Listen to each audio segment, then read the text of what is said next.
Hello, everyone. Welcome back to Ghostwood, the Twin Peaks podcast. I'm Charles Skaggs, at least most of the time. She's Xan Sprouse, and we're back to talk the Final Dossier, Part 2. So hope you enjoyed Part 1. For those of you who are kind enough to download and listen to Part 1, we really appreciate you for doing so. You. But here in episode 26, well, we're going to pick up where we left off because, gosh darn it, we had way too much to talk about. There's a lot going on, and things are about to get weird. Yeah, so if you're a little depressed after Part 1 of the fates of some of our favorite characters, well, strap yourselves in, kids, because we're going for a ride. Yes, it's still going to be a little depressing, but it's going to be a little depressing. Then it's going to get really depressing. Yeah. Then it's going to get amazing. Yeah. And it's going to get weird. Yes. So. Let's get weird. So, all right. So obviously we're going to finish with the Twin Peaks: The Final Dossier, the second of the Mark Frost books. Yes.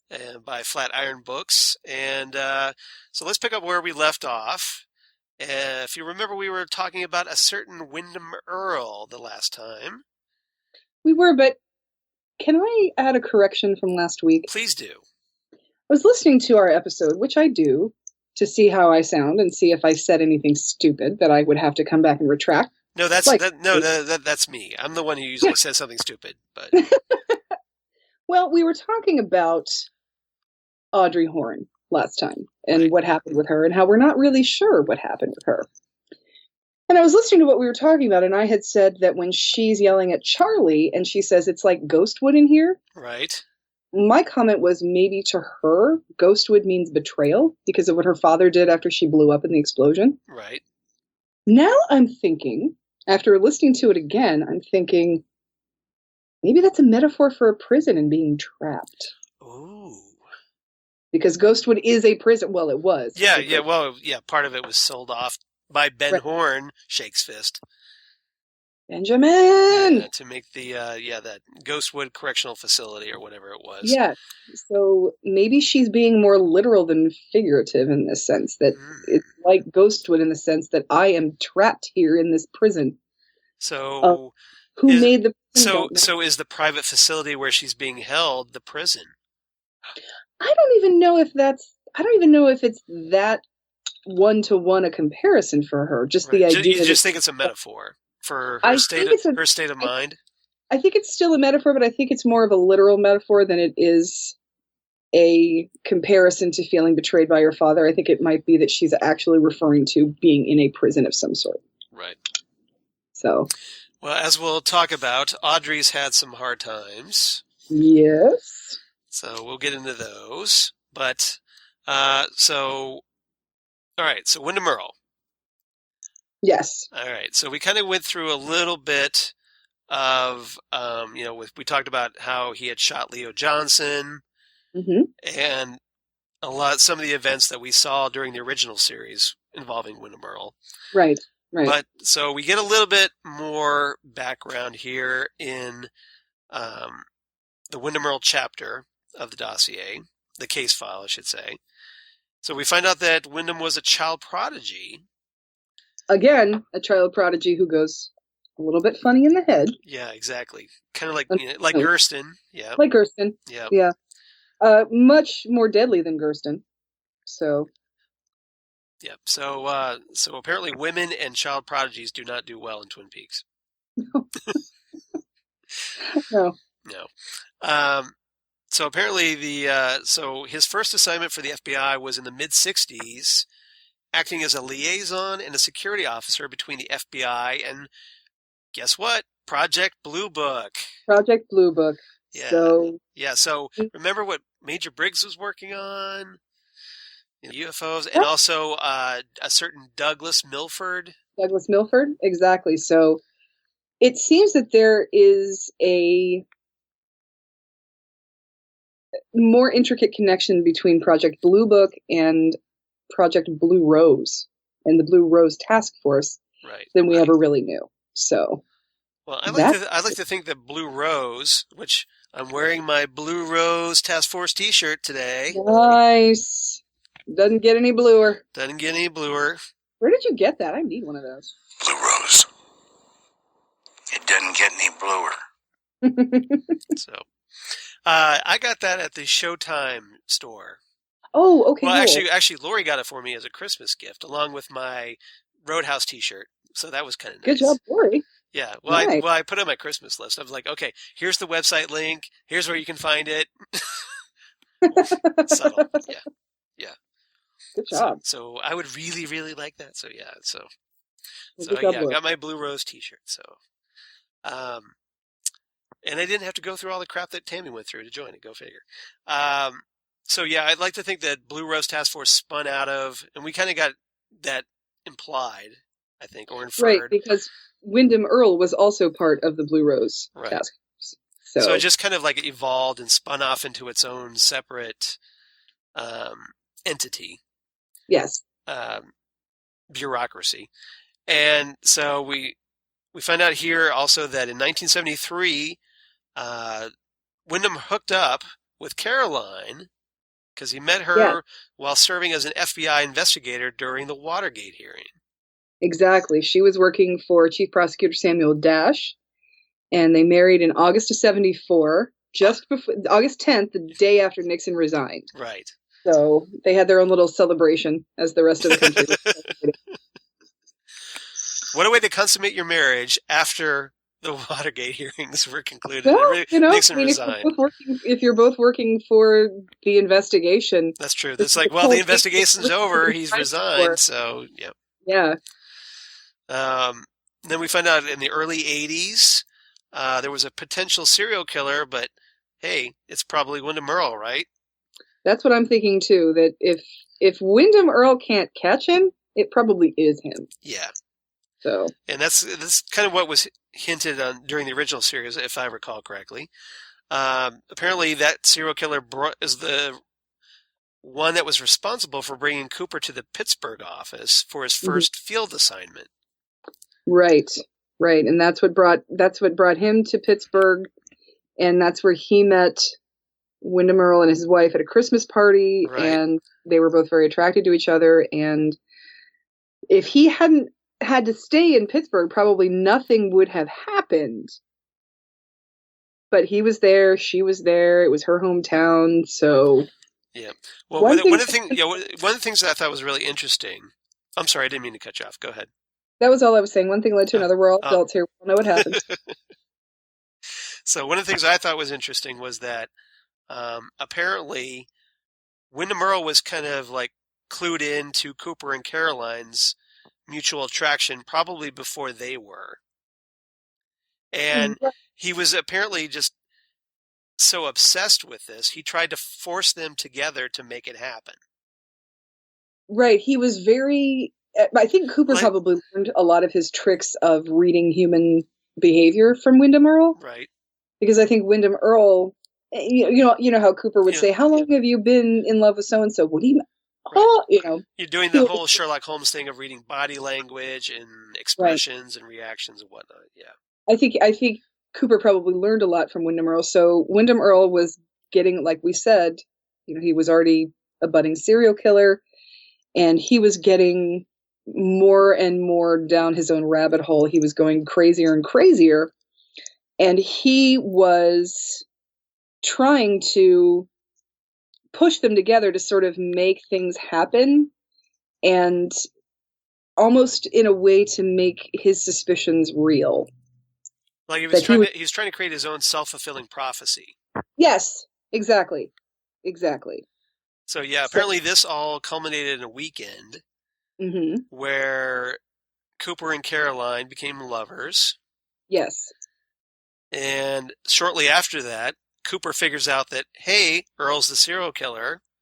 And Caroline had figured that out too. Being married to him, she had figured that out, and I was glad to see that, because I was glad that Caroline wasn't just so naive about everything.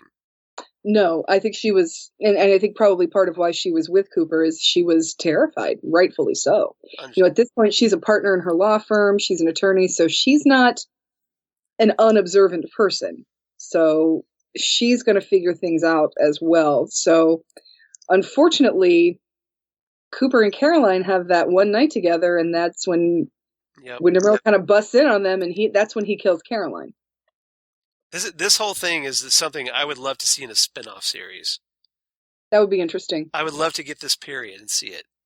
Part of me would love to see that, but then there's part of me that doesn't want to see anybody but Kyle MacLachlan be Agent Dale Cooper. I get that. You know, it's hard to see anybody in that role because he just owns that role. He does. Like, I didn't particularly mind when what's his name was young Indiana Jones, but I don't know if I'd want to see a young Agent Cooper. Right. So. Apparently, I guess her death is what resulted in Gordon Cole meeting Cooper. Yes. So we kind of get the explanation of how Gordon got to know Cooper, which was kind of nice. Mm-hmm. And then we find out 10 years later, Wyndham Earle escapes from a maximum security facility and escapes to the Los Angeles Underground. If you have a problem, and if anybody can help, or nobody else can help, and you can find him, maybe you can hire Wyndham Earle. Dun dun dun dun dun dun. Dun, dun, dun. The E-Team. Yeah. Yeah, I read that. I just goes like, oh, it's the A-Team. So that was kind of funny, but not so much that he, like this crazy serial killer escapes, but hey, just amused me. So anything else about Wyndham Earle's this segment before we move on? Well, I think it's interesting. There are a couple of comments that Tammy makes about Diane and about Cooper. Okay. And I think the comments that Tammy makes about Diane are more Mark Frost comments about the Cooper, My Life, My Tapes book. Okay. Because it says that it's safe to say that Diane's motivations for doing so at this point are well known to us and cannot be considered consistently reliable source because the tapes have been so heavily edited and redacted. So when we do read Cooper or listen to Cooper's tapes, they are redacted by Diane. And so I'm thinking that Mark Frost is like, yeah, that wasn't the greatest account, that was nowhere near the full Agent Cooper story, but there's a reason why. Right. So he figured out how to make it work. He figured out how to make it work and how to make it still canonical, even though he might have done something different back in the day. And I don't know if back in the day we were as interested in backstory as we are now, because I think it took 25 years of obsessing over this show for us to know how much we wanted more backstory and how much we wanted more information on Cooper's childhood and how much we want, and like what we're saying right now, oh, I'd love a spin-off of that, or a book that's just about these characters, or as many alternate endings as we can see, that kind of thing. Well, I think there was some of that, because we obviously had that fascination with what's in Laura Palmer's diary. Mm-hmm. We did. And there were people like me and you that went out and got the Cooper My Life, My Tapes book and the Diane tapes, the actual audio cassette. Right. The tapes of Agent Cooper. I think though that we were inclined to be that way about anything at the time anyway, but I think 25 years grew more people like us. Yeah. Well, it's just there was just so little beyond the 2 seasons, right? And then we got the movie Fire Walk with Me, but there's just this hunger for more information, and I think after 25 years, that hunger has just grown and grown and grown, and more people. Yeah, I mean, it's gotten to the point. Yeah, I mean, Twin Peaks novel like this is, like being sold in Barnes and Noble, so that everybody can just go to their local fiction section and pick it up. Yeah, exactly. So that's kind of cool. Well, and I think the interesting thing that Tammy says here about Cooper is how this made Cooper into the Cooper we know today. And this is what made Cooper fall so hard for Annie. And Cooper, we talked last time about Cooper having the White Knight syndrome. So there probably would have been some inclination to save her in the first place. but I think a lot of his motivation behind Annie was driven by his guilt over Caroline. Yeah, and I think some of that was played out in the final episode. I think so too. Well, because remember we saw Annie and Caroline switching places in the Black Lodge. Exactly, which is why it's interesting that Tammy brings it up, because Tammy would not have seen that. She wouldn't have known that. She wouldn't have seen any of that kind of stuff. She wouldn't have seen. She has and we'll see here in a little bit that she has the records of Annie being admitted to the hospital, but not necessarily being in a different dress and things like that. No, she doesn't have the full story, obviously. Yeah. We know more than Tammy does. Right. In this case. And once again, I think I'm just crazy because there's nothing in here about Caroline having been blind. So no, I don't know where I picked that up along the line. I don't know what. You know what I think it is? I think it's because she had those contacts, the opaque contacts in the Black Lodge.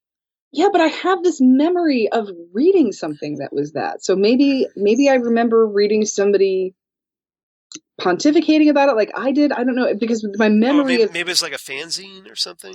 Something, I don't know, because like I said, I have a memory. It's not a memory of the show. It's a memory of reading something. Okay.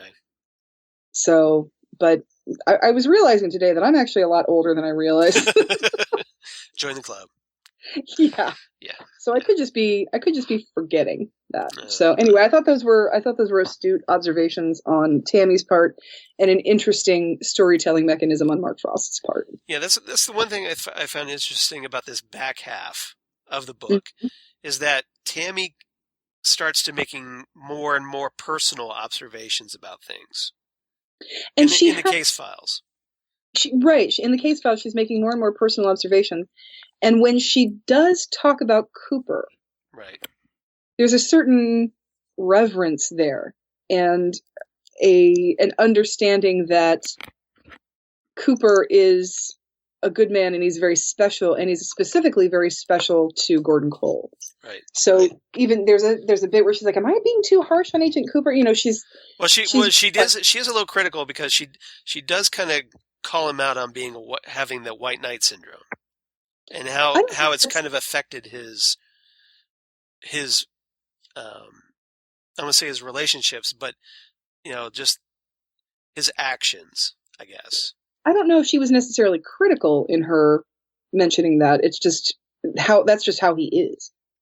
And I don't think that there's anything. Yeah, but I think maybe she saw it as critical because she does say, "Am I being too hard?" like you said. Well, I think part of that was because she was really psychoanalyzing someone that she has never met. Oh, okay. So you thought that maybe she was overanalyzing it. I think she might have thought, am I overstepping by saying really personal things about someone that Gordon Cole really loves? And it's also someone I've never actually spoken to, and never will speak to. Okay, I see. She was more concerned about how Gordon would perceive her comments. I think so. Okay, got it. So, because I don't think anyone would disagree. That's a good point. It's a little difficult for you and I to understand this because we're only children. But you know how you can have that friend who does nothing but bash their siblings? Right. And then you can say something like, "God, your sister was a real bitch today." Hey, well, she's really in a bad mood, like a bad day. Like the second anybody else says anything about them, right, they're like ready to pounce on you. Yeah. So, well, I mean, Lori, my wife, she has 3 siblings. Mm-hmm. So yeah, I totally understand where you're coming from with that, because exactly. It's like, I can bash them all I want, but the second anybody else does it, I'm on them. I'm on their ass. Exactly. Yeah. Exactly. So I think it's a little bit of that. I think she's a little bit aware of she's the newbie in this really elite task force that is very close and has seen all kinds of craziness. And so, to put it mildly, yes. Yeah. And her observations about these people personally might be taken as, who the hell do you think you are, Preston? Yeah. So there's only so much of the envelope she can push with this. Mm-hmm. All right. So we move on to the next case file, back in Twin Peaks. Yes. So, and we're here with Annie and the Miss Twin Peaks contest, where we all know This is where everything hit the fan and everything went completely to hell for so many people. Well, especially Annie. Annie's life goes straight to hell, literally almost. Oh my gosh. In this segment. And, obviously we saw that when we left her in some of the deleted scenes for Fire Walk with Me, we saw her when she was in the hospital, kind of catatonic. Yeah. Just a little bit, just a wee bit. That does not change. So we kind of get some more details here. So we start off with a recap that Wyndham Earle took Annie to Ghostwood and was never seen again. Well, I think it's interesting, too, about this is that Cooper plays right into his hand with this. Yeah. Because Cooper should know that he's taking Annie to get to Cooper. And Cooper is playing right into it. It's all the trap, but maybe Cooper feels like he has no choice. But that's the thing. Cooper feels that he needs to redeem himself for what happened with Caroline, and by God, he's not going to let that happen again. Unfortunately, he thinks that he does everything he can to make sure it doesn't happen again. Right. By essentially sacrificing himself to Bob to let Annie get out. Yeah. But unfortunately he doesn't know that didn't work. Yeah, I think he was hoping that he would find a way to get Annie out of there, which he does. He does rescue Annie. Technically, yes, he does. But it's, I think he could not have foreseen what it would do to his soul at that point. Right. Or it wouldn't, I think he might have known that it was going to be bad for him, that he was going to take the brunt of whatever evil was in those woods. Right. But I think he was this is like the curse of the genie, when you wish for someone to be alive again and they are, but they're a zombie. That kind of a thing. So I don't think it's the real tragedy here is that he really thought that the monkey's paw. Monkey's paw. Yes, that's exactly what it is. So that was one of the things that was so hard for me with this, because I felt one of the things that I was able to tell myself when Cooper was Bob, well, at least he saved Annie. Right. But he didn't. And that's not entirely. He saved her body, but she's alive, but yeah. What kind of, it's like that, it's like in Game of Thrones when Khal Drogo has been cut and he's infected. Yeah. And he's brought back from the dead. He's brought back from the dead by that witch from the tribe that they had already raped and pillaged. Right. And she said, "How long is he going to be like this?" And she says, "Until the sun rises in the west." Meaning never.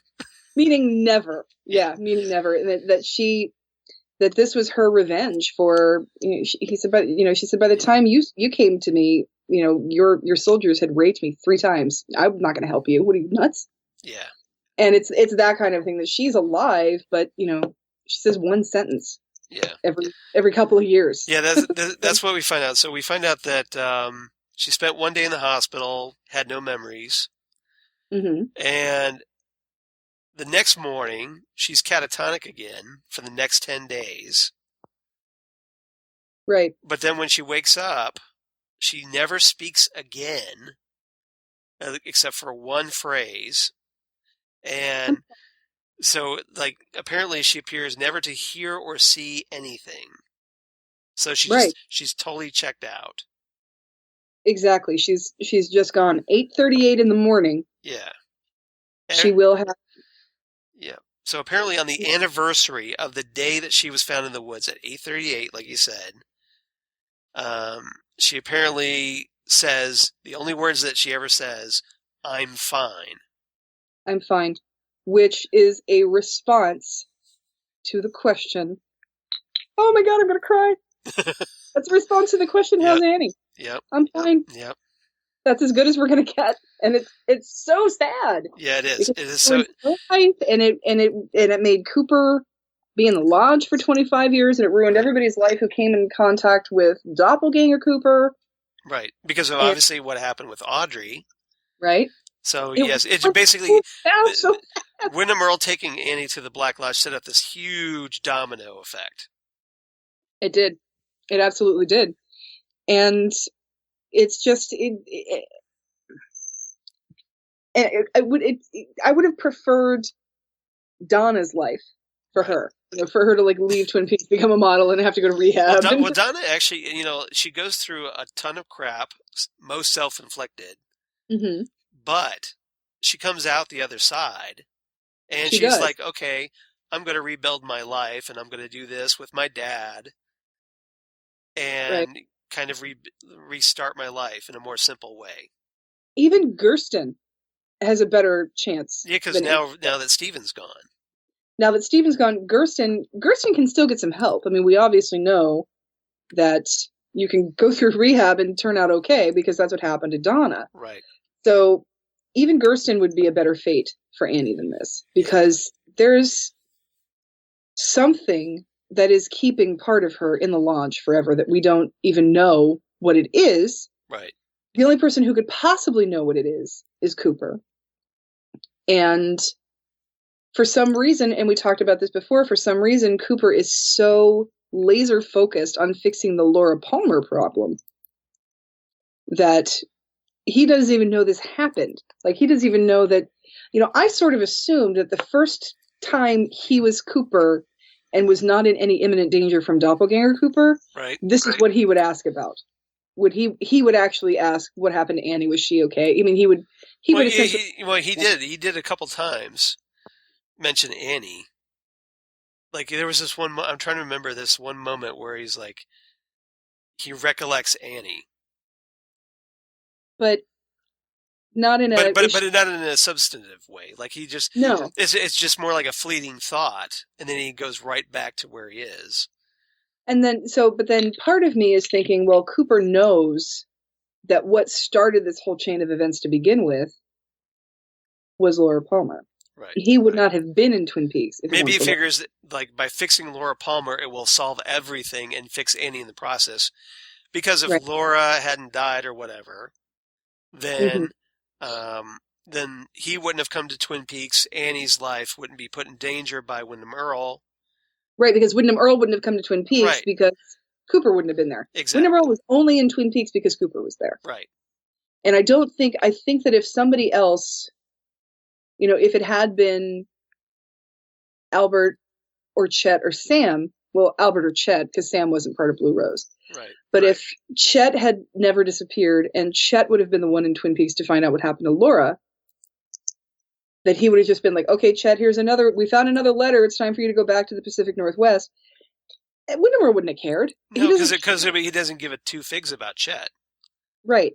He doesn't care as much about the supernatural goings on in the woods that he obviously knows about because he's part of Project Blue Book. Right. I don't think he cares as much about the supernatural part of it as he cares about Cooper. Because he was fixated on Cooper. Right. He's fixated on Cooper, and he has been forever. So, but that's a... Well, to be fair, Kyle MacLachlan is so dreamy, but... He's very dreamy. There have been a lot of us who've been fixated on Agent Cooper. So, the thing that I don't Annie is so... It's such a... it's a big kick in the teeth, this revelation that Annie is just kind of left in this horrible state. It's so sad. Yeah. It's so sad. It's like she basically cruelly kicked over, and she is the sacrificial lamb of this story. Yeah, she's not coming out of this. So now I have a question that I don't think got answered in this book, or else I missed it. Okay, what's the question? Where's Wyndham Earl's body? Well, they say here in this case file that he was never seen again. So, presumably they don't know what happened to him. That's a real Lovecraftian kind of an answer. Kind of a... Yeah, I mean, we know what happened to him because we know he went into the Black Lodge and had Bob take his soul and whatnot. But we know he's in the lodge, and he can't ask for your soul. I will take it. Yeah. But where's his body? Is he... Like, if we were to see above the convenience store, like Philip Jeffrey, one of their meetings, would he be there? But where is he? Well, presumably he would be, like Leland, I think was essentially his soul was claimed. So he'd probably be kind of like Leland. So presumably he could... See, that was one of the things that I was thinking that we would see Wyndham Earle again in the new series. Yeah. But we didn't. Leland also died. Like, Leland Palmer's body died in real life. Like, they had a funeral. They buried him. That's true. Yeah. Well, who died? A friend. He died. We buried him. So we at least know where, right. there is some sort of closure for, for what happened. Well, I think what happened, because remember with Cooper, he went into the lodge physically. Mm-hmm. Just like Wyndham Earle did. It just so happened when he came out physically, he had been taken over by Bob and the doppelganger. Right, but presumably, Wyndham Earle's body could also have come out of the lodge at some point, but where? Yeah, where is it? We don't know. That's the thing that's weird, is we don't know where it is, and it's possible that he is still in there. I mean, it could be that he is, if Bob took his soul, but doesn't have any use for his body. Maybe he just consumed the body. Maybe the body is part of the arm, or part of the Bob Garman-Bozea or something. Well, maybe we had the Dougie treatment where it just kind of dissolved, or and all there was left was clothes. Maybe there's a Wyndham Earle selling insurance in Reno. I don't know. But that's true. That's true. Maybe it's something like Laura. What happened with Laura becoming Carrie Page? Something like that. Maybe there's a Wyndham Earle somewhere that, if you do bring him back to Pittsburgh or Twin Peaks or anywhere near anything that they, like Lewis and Clark's Trail or anything like that, he would pull a Laura and then it would all come running back to him. But we have no idea where his body is. Maybe he's out under space in the Expanse. Not anymore. I stopped watching the Expanse. Yeah. So that's actually where he is. He's in outer space. He's in the belt. Yeah. But I think that's interesting that we could. Yeah. I'm doing my bit, for those who can't see, I'm just doing this bit of a body floating in space. Just a body floating in space. It's, too bad Lori's not with you. You guys could do the dance from Airplane 2. Where they yes. They just dance. The bodies are just together. Yeah, they float away. But, or like I said, is he above a convenience store with the Chalfonts and Jürgen Prochnow and the other woodsman? Could be. So yeah, I found that curious that we don't have anything. Or is he in a big percolator like Philip Jeffries, the Tin Machine? Exactly. Maybe he's one of those, iron lung Lovecraftian tin machines. Exactly. We don't know. But yeah, we don't know. So that surprised me that we don't know that. Damn it, Frost! Write another book. Frost, Chicks Fist. Okay, so so one of the other things that before we move on, I thought was kind of nice is that apparently Ben Horne steps up and helps Norma transfer Annie to the private psychiatric hospital. Good for Ben Horne. Yes, she is being well cared for. On Ben Horne's dime, and he's obviously done that a couple of times. Right. He's taken care of Beverly's husband, who is dying of cancer. So I think taking care of people as in a distanced kind of a way, right? Like a philanthropic way. In a philanthropic way, yes, as in some sort of patron kind of a way. In the same way he took care of Eileen Hayward. Right. But that's what he can do from afar. He can care for you with money. That's about all he's got. Yeah. So that's. I mean, granted, that's more than a lot of people do, but right. But that's the extent. It's not. He's not directly involved. Like he's not actually there caring for Annie. He's not bringing a casserole. No. But he's making sure that she's getting the best care that she can get and still be close to Norma. Right. As long as he can throw money at the problem, he's good. You don't throw drugs at the prom, you throw money at the prom. Yeah, exactly. I'll give you $1,000 if you bring my pills. That's what I'm talking about. All right. So let's move on to Miss Twin Peaks. Miss Twin Peaks. Yeah, so this was a kind of an unexpected chapter because I didn't think that we would go back to this material, but we do. So we find out that the Twin Peaks Town Council, in Annie's absence, because, hey, she got carted off to the Black Lodge. Because in the event that Miss Twin Peaks cannot fulfill her duty, the runner-up... In the event that Miss Twin Peaks is having her soul damned in the Black Lodge... Exactly. Yeah. This has never really been...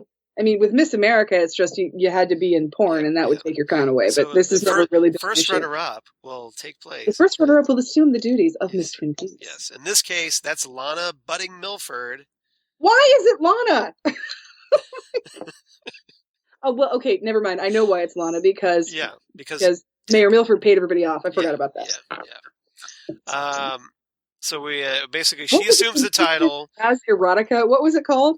It was like jazz fusion dance erotica or something. It was like something that. jazz erotica. That's all I remember. Yeah, something like that. So we find out that Dougie's possessions at the time of his death included one Rolex watch and one jade ring. Oh, dun, dun, dun. Oh, I should have this up.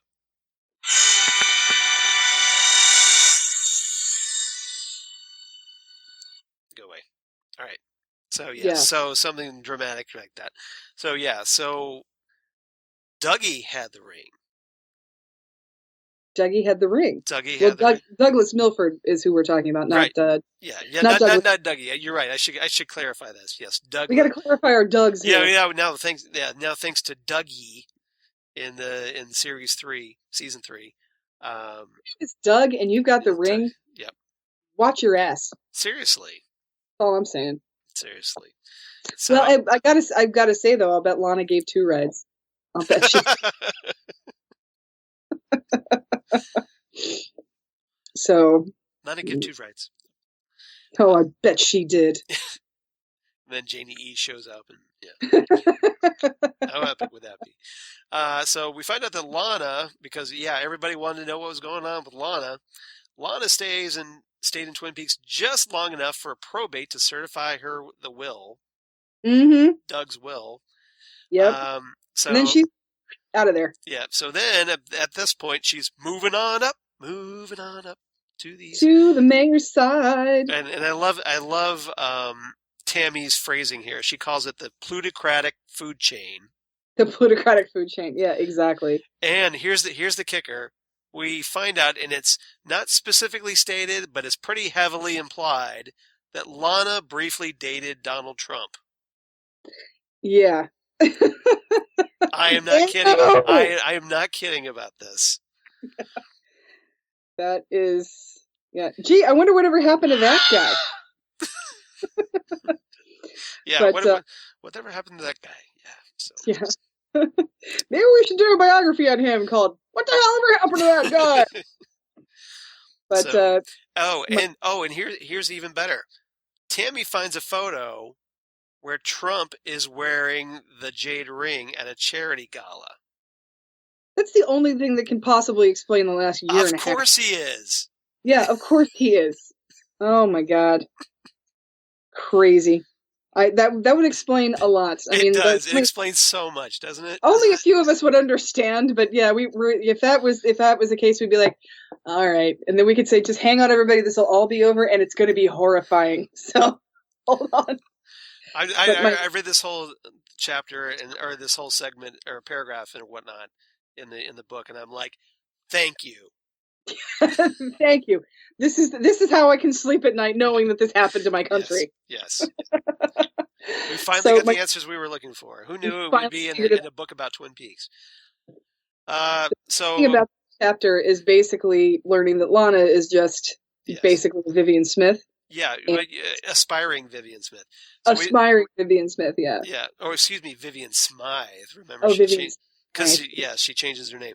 So the next dude that Lana marries lasts until 2008, when he dies of a heart attack in Antigua during a morning jog on the beach. Well, that's going to happen when you marry rich men who are like 97. Well, that's the whole point, isn't it? You know? Yeah, exactly. If you're Lana, that's the goal. That's like... That is the goal. Mark one up in the win column for old Lana. And that's the thing. And, you know, I've had this discussion a few times because of, you know, Anna Nicole Smith, those stories. Right. And it's like, look, if you and your father have such a bad relationship that he's going to give his fortune to a stripper and not you, there's more problems there than the stripper. Pretty much. Okay.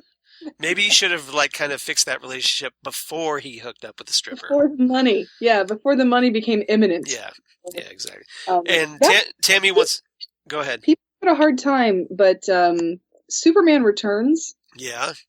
That was my favorite thing about Superman Returns, was that Lex Luthor got his money back by getting with an old rich lady. Right. Because who was Noelle Neal. That's right. The original Lois Lane from the Adventures of Superman, who was also in the 1978 Superman film, by the way. Yeah, but in the only in the extended cut, she No, she's there, but she doesn't have a speaking role. You see her, but you don't hear her until the extended cut. Right, you hear Lois Lane, you have a writer's gift for imagination. Yep. So, but yeah, she's on the train with the original Jimmy Olsen too. That's right. the guy. Yeah, Jack Larson.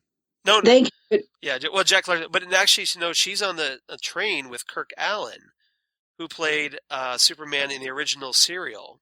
I thought it was Jimmy Olsen. I need to watch it again. No. No, it's not Jack Larson from the Adventures of Superman. She's on there with Kirk Allen. Okay, so I need to watch it again. I thought it was Jimmy Olsen, but I remember my parents watching that movie going, wait a minute, is that Lois Lane? Yep. So now I love Tammy's dismissal of Lana here. She refers to her. This is epic. Go ahead. You want to go ahead? You can read it if you want. My favorite thing about this is as I'm reading this chapter or this part of the dossier, I'm like, why am I listening to Lana's story? Right. And then the last paragraph of this part of the dossier says, anyway, who cares? I'm like, yes, that's exactly right. Nobody gives a crap about Lana. Yeah. No, here's the thing I liked, where Tammy said dismisses Lana as trash in a Tiffany bag. Yes, as my mother used to say, trash is trash, even if it's in a Tiffany bag. That was a pretty epic line. I think that's fantastic. That's a perfect summation there of Lana. And that's true. Yeah, Lana was just, you know. Yeah. An opportunist. Yeah, opportunist, exactly. Excuse me. Exactly. All right, so let's move on to Dr. Lawrence Jacoby. Dr. Amp. It's 8:00. Do you know where your freedom is? High atop here in Studio A. High atop Whitetail Mountain. Whitetail Mountain. Yep.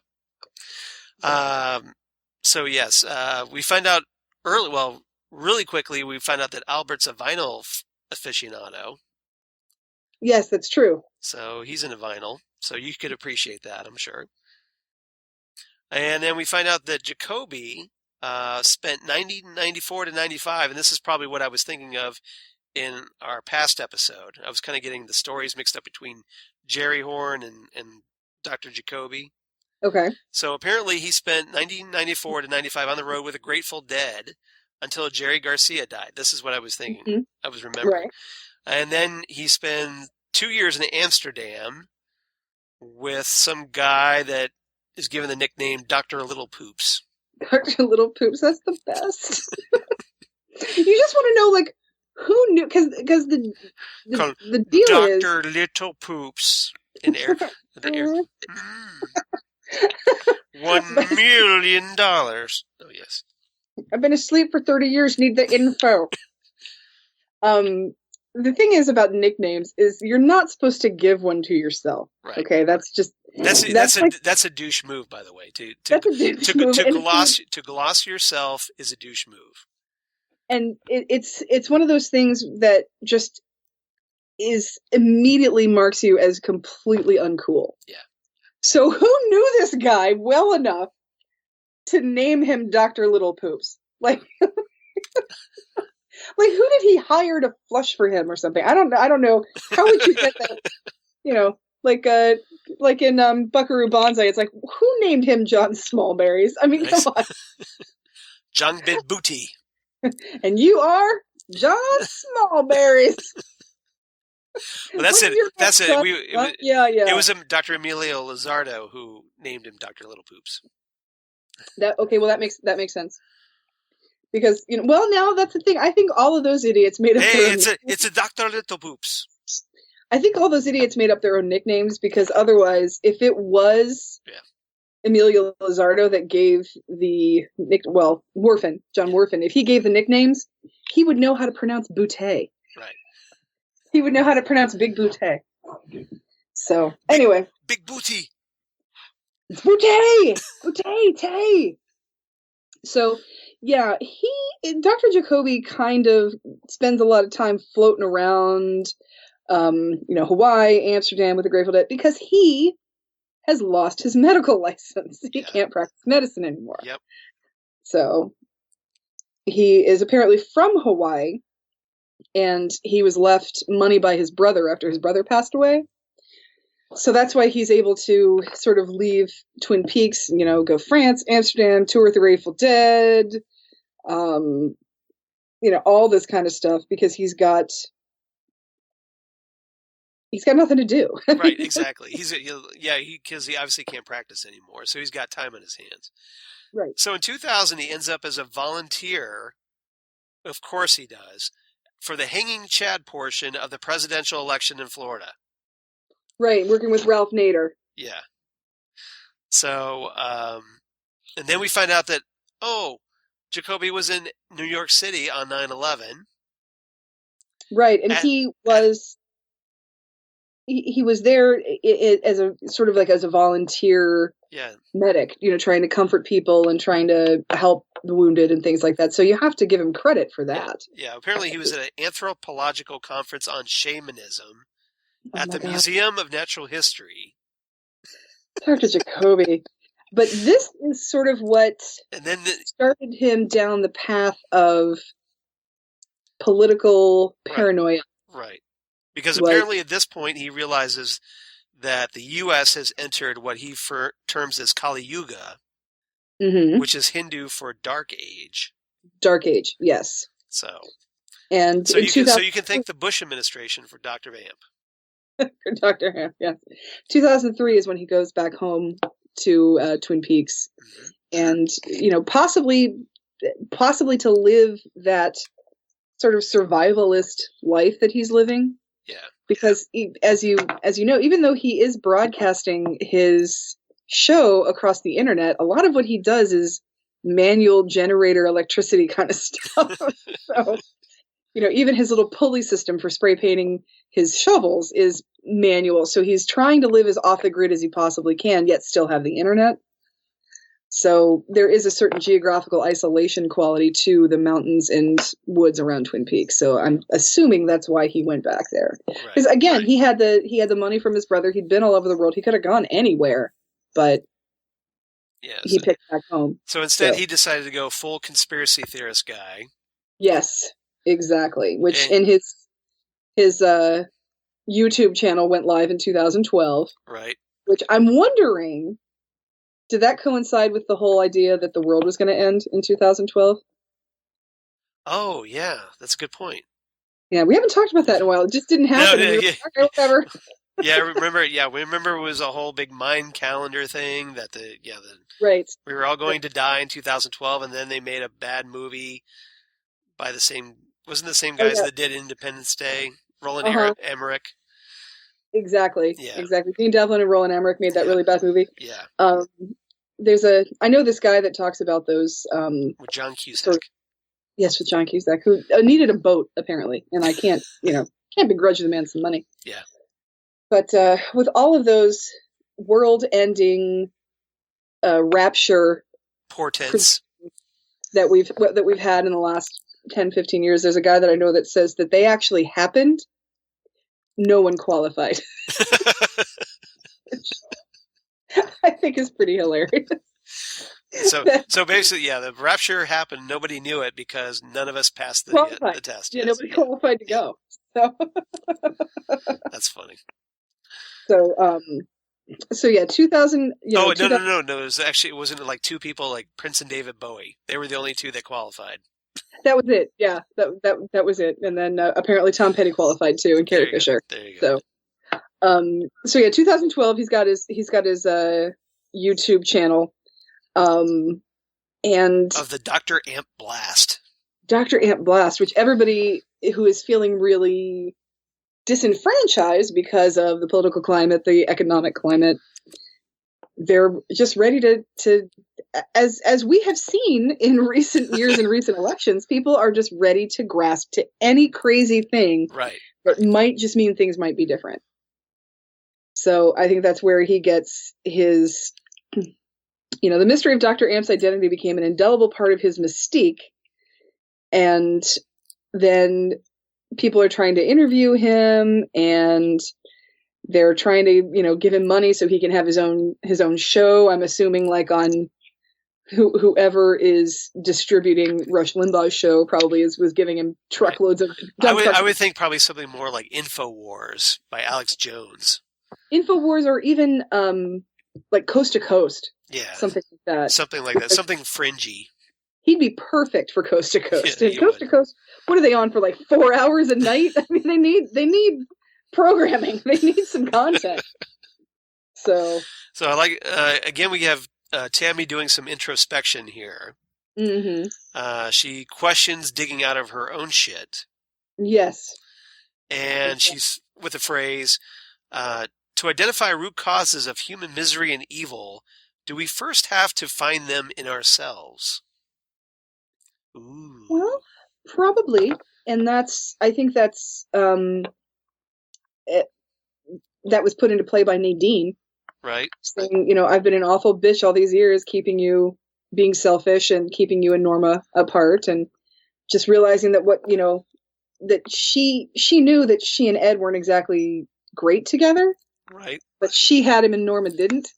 And once she figured out that was just being selfish and not being realistic, that's when she said, I had this whole time to walk here. I've been thinking about it the whole time. So obviously I know what I'm talking about.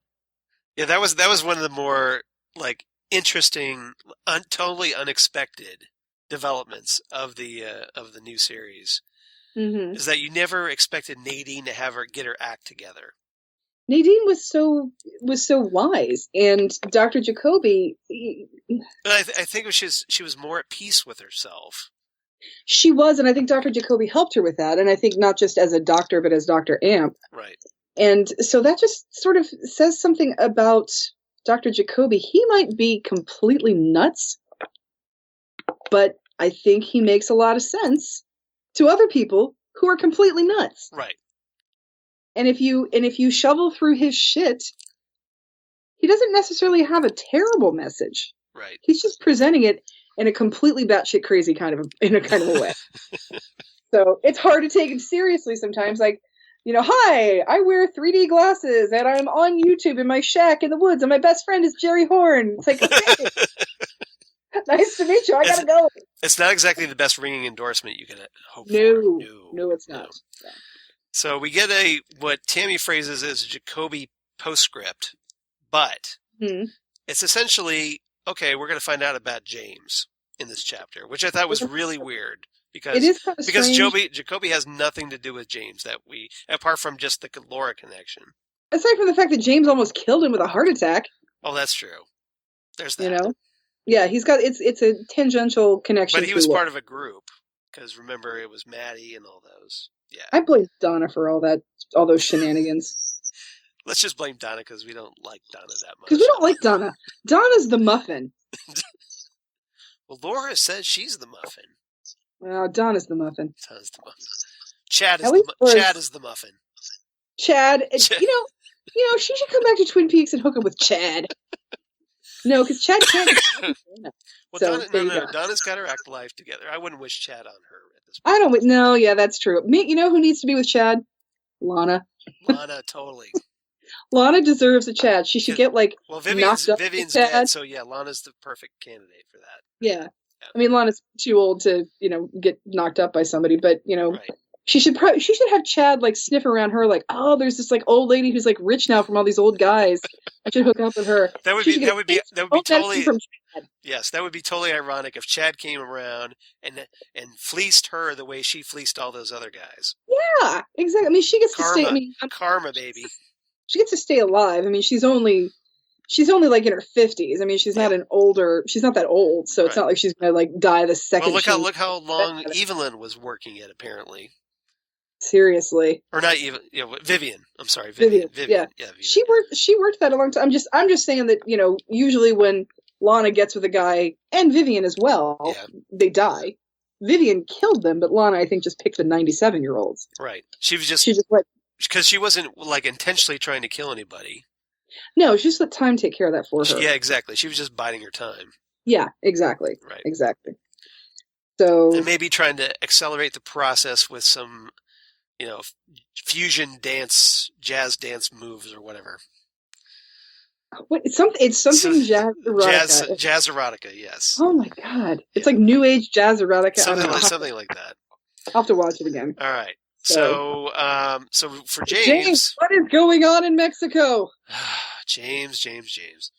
So we find out that during his trial as a witness for the prosecution, James skipped town after the defense attorney tore his testimony apart. And this is for the murder of what's his name? Yeah, the husband, Evelyn Marsh. Or Evelyn Marsh. Evelyn Marsh's husband, yes. Yes. With the chauffeur, actually the chauffeur killed him. The chauffeur who's my brother, who I'm actually sleeping with. You. Yeah. Yeah, the Twin Peaks interlude that was its own invitation to love. Yeah. The James Early saga. The one that nobody wanted. That most of us just fast forwarded through. Yeah, exactly. And if you're doing a rewatch, okay, it's like, I'm going to skip these 4 episodes or whatever. Yeah, we love you, James, but no. Yeah. This was not the best use of your character. Not that much. No. Yeah, so we find out that James hid out in Baja, Mexico, posing or working as a mechanic under an alias.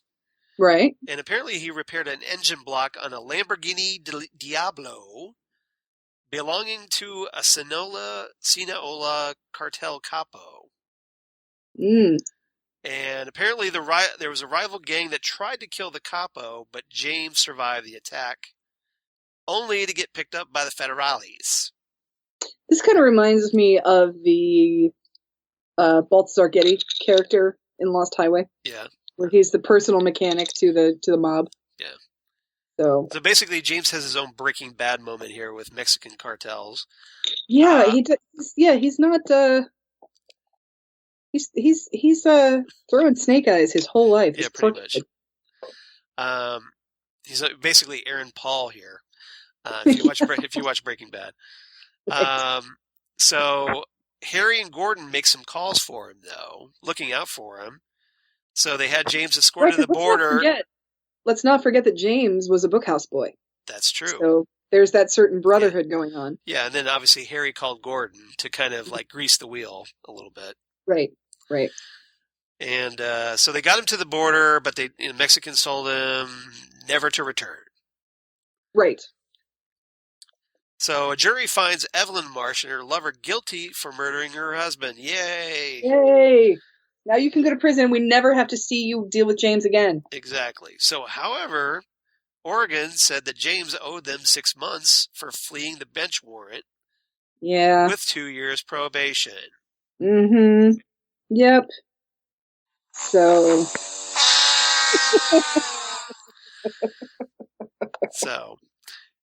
But Big Ed is looking out for James, though. So he ends up renting an apartment in Portland to help him out. Yes. And it's about this time that Nadine opens her drapery store. Run Silent, Run Drapes. Run Silent, Run Drapes, which is a great name. It is so great. Yep. And apparently that was just before Ed returns home. So it's like, oh, hey, honey, guess what? I've got a new store. Yeah, exactly. So he was spending a lot of time in Portland trying to make sure that James stayed. Yeah. So obviously this is how Nadine kept busy while Ed wasn't there. he's up there trying to not just make sure that James stays on the level, but that James stays, like literally stays in one place. Exactly. So it's like, how hard is it to just not leave the state? Well, for James, apparently very hard. James is definitely a fight or flight kind of a guy, and he's got a good track record for flight. The road is calling me. The old highways are calling. You don't want to get messed up with a guy like me, Dottie. I'm a rebel. I'm a loner, Dottie. A rebel. Deja vu. You know those "do not remove under penalty of law" stickers they put on mattresses? Well, I took a knife and I tore one of them off. That's great. That is so great. I got real mad and I took a knife and I... Mickey. It's such a great moment in Pee-wee's Big Adventure. It is. Anyway, yes, today being the anniversary of Large Marge's demise. So January 11th, 1974. I'll pour out one for myself and one for Large Marge. One for Large Marge. Tonight's the anniversary. 10 years ago on a night. Just like this. I went and saw that movie when it came out in the theater in 1985 with my dad. I was 9 years old. Yeah. And my dad still, to this day, talks about how I jumped about a foot when Large Marge came at me because I'd never seen... I mean, I was 9 years old. Well, you're 9 years old. That's pretty scary. Well, and I'd never seen, like, Vincent or Frankenweenie or any of those Tim Burton animated things that Tim Burton had done. So, and this is Pee Wee Herman. I'm not expecting something scary from Pee Wee Herman. Right, you're just like, oh, that's the guy I saw on HBO. Right, or the guy who's got... I don't know. He didn't have the Playhouse wasn't on yet, but yeah, the HBO special because that's what got him popular to make the movie. Right, the HBO specials, and then he was on Letterman, and my parents used to tape Letterman, and then we'd all watch it during dinner the next day. Right. So I'd seen him on Letterman, and so I loved him. My friend Barbara and I were huge Pee Wee fans from children, and I didn't expect anything scary. I didn't know what Tim Burton was back then. Right. So, well, nobody did really because that was his first big movie. Yeah. It was his first really big movie. So I think they were sort of perfect together. They have that same sort of like circusy, creepy, kind of 50s humor sort retro, of that retro thing. So it was perfect. But yeah, I jumped like a foot in my seat. I'll bet. And like I said, my dad still talks about it to this day because I went with my dad. What did your dad think about that? My dad just thought it was funny how much I jumped. That's funny. But my dad likes Pee-wee. My dad likes Pee-wee too. That's good. He always enjoyed the HBO specials. So, but yeah. So James. So back to James. So James goes back to the gas farm in 2006. He's working at the gas farm, and he's also, as we know, he's working night security at Great Northern. Right. He picked that up as a second job a few years later in 2009. And Tammy observes that she thinks that a part of James died when Laura died. I think so too. And it's haunted him ever since. It has definitely haunted him ever since. Yeah. And I think that's also evidenced by James at the Roadhouse playing Just You. Right. That after all these years... it's that song. And I don't know if it's Laura that's haunting him, or if it's Donna that's haunting him, or both of them, or just the whole situation itself. But obviously, I think that's played a part in James running away from himself and running away from any sort of meaningful relationships with other people. Not just with women, just with other people in general. Well, I think they were trying to at least hint that Laura's presence affected the entire town. Absolutely. Because like with the credits... they show Laura, her face and Ghostwood and whatnot. Mm-hmm. Right, exactly. And superimpose over Ghostwood Forest. Well, and even when you have something like, I think that any principal would be sad if one of the kids in their school was found murdered. But everybody just is nuts for Laura. Everybody goes crazy for her. So... I don't know. Yep. She's very special. She's a very special character. So we also get some more information on Norma and Big Ed. Yeah, we do. Keep in mind that, again, this is the Dr. Jacoby chapter. So Norma apparently was helping out families after the Packard Mill shut down. She was extending credit to them and helping them. That was this is one of those small towns that is a town because of an industry. Yeah. And when that industry is gone, right. Like let's take, Flint, Michigan as an example. Doesn't go well. No. And this is probably when Grant Goodeve shows up. Yeah, exactly. But then we find out that, hey, Ed and Norma did get married. Ed and Norma Yay! I've been loving you too long. Yeah. To stop now. Half the town was at their wedding. Yep. Andy Brennan called more or less throughout, and I'm told even Deputy Chief Hawk had got a tear in his eye. Yep. His old friend Big Ed's Hurley luck had finally turned. And James played a song, of course. He probably sang "Just You." That'd be kind of hilarious if he did "Just You." A little bit weird. A little bit weird, but oh my gosh. That's my one song. That's all I know. It's my big hit. I love this. On that same day, Big Ed Hurley, pushing 70, in front of the lunch rush at the Double R Diner, proposed to Norma Jennings, who, it turned out, was just at that moment giving the city slicker in his plans to take Norma's Diner corporate the heave-ho. To paraphrase Vince Lombardi, timing isn't everything, it's the only thing. Yep. Totally agree.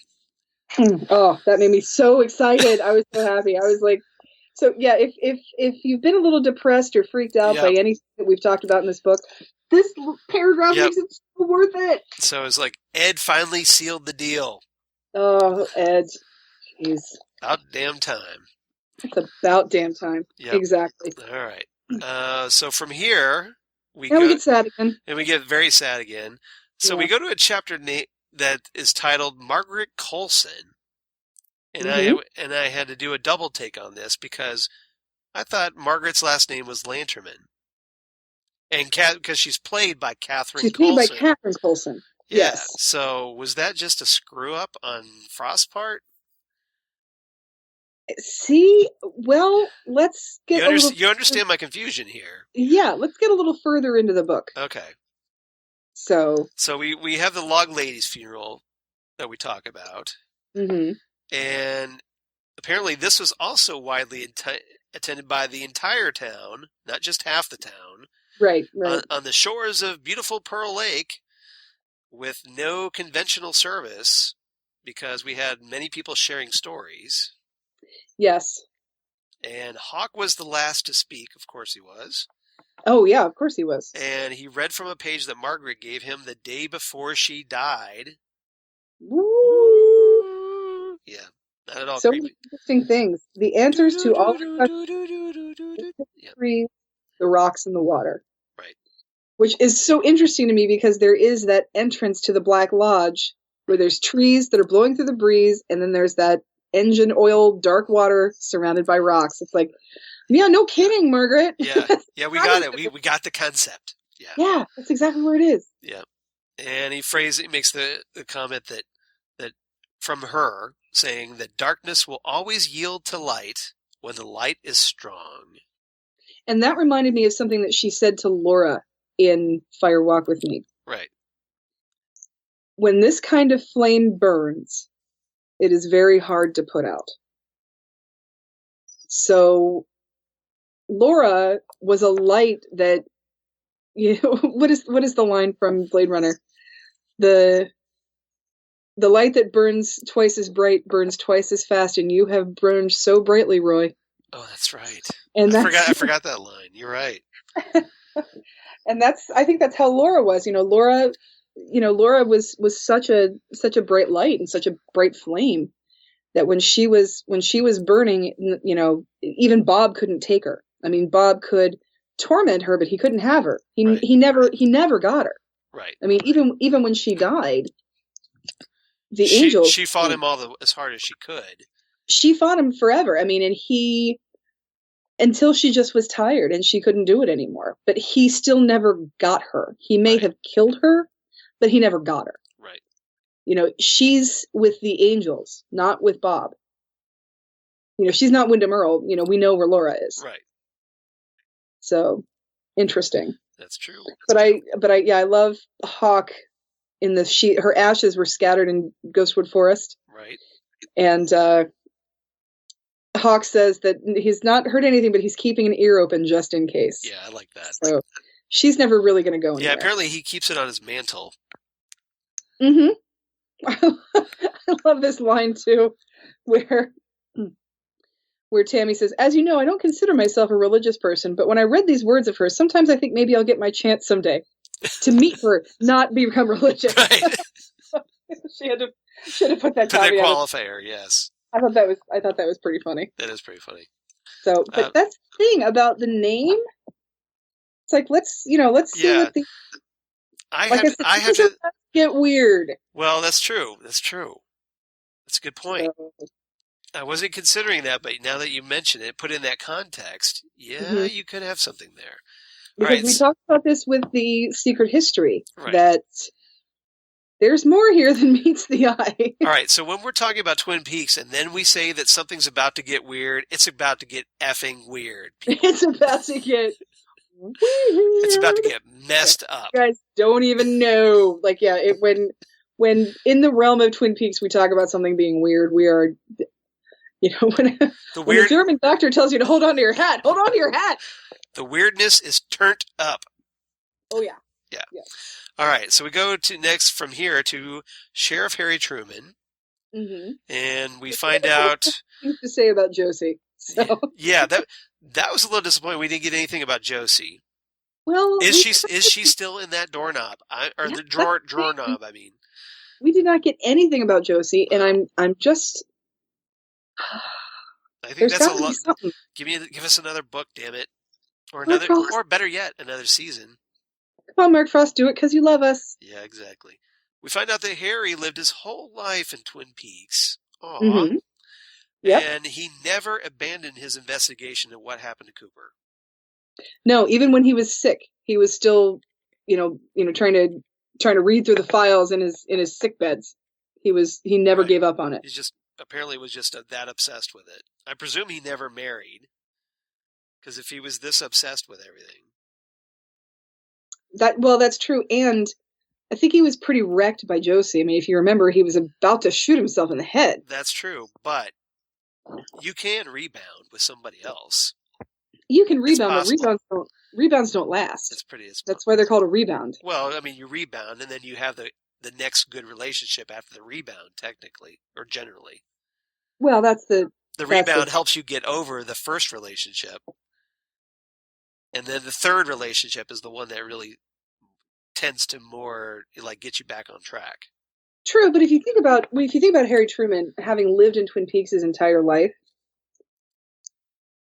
if it took the mysterious gangster murderess from China to turn his head, right?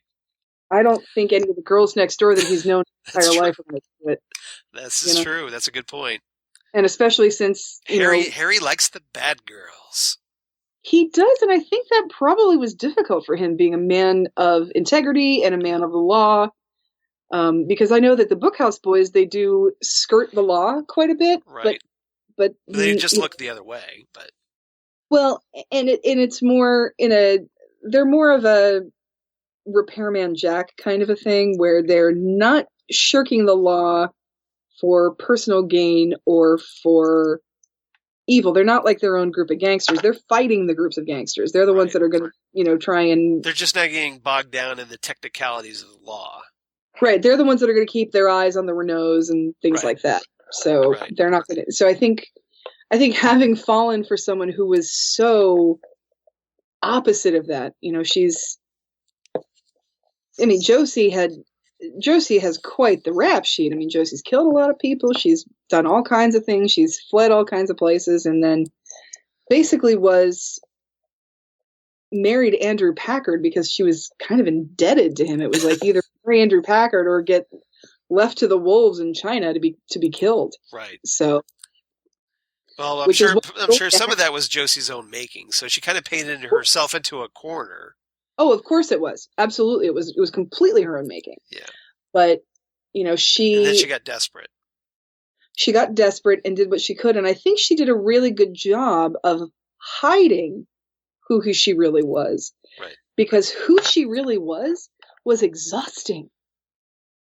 And yes. she had to be she had to hide who she was, because the Josie we knew before she married Andrew,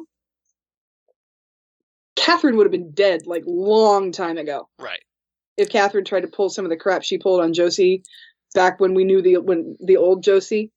Yeah, Catherine would have been dead. We still wouldn't know where her body is. Yeah, especially after like that whole business where Catherine makes Josie her maid servant. Yeah, exactly. Which that whole thing was a little bit ridiculous, but yeah. But and you just want to say to Catherine, it's like, okay, you find out that you have this deadly gangster in your midst, and this is all you can think of to do with her is make her clean for you. Have some imagination, right? Little princess. All you need is a maid. Good God. I think she just wanted to see Josie twist for a while, but she wasn't really. She wasn't thinking long term. I think she wanted to quote unquote humiliate her, because I think that's a fallacy by the idle rich that. Right. The servant profession is a humiliating one, and it's not. It's a totally beneath her station.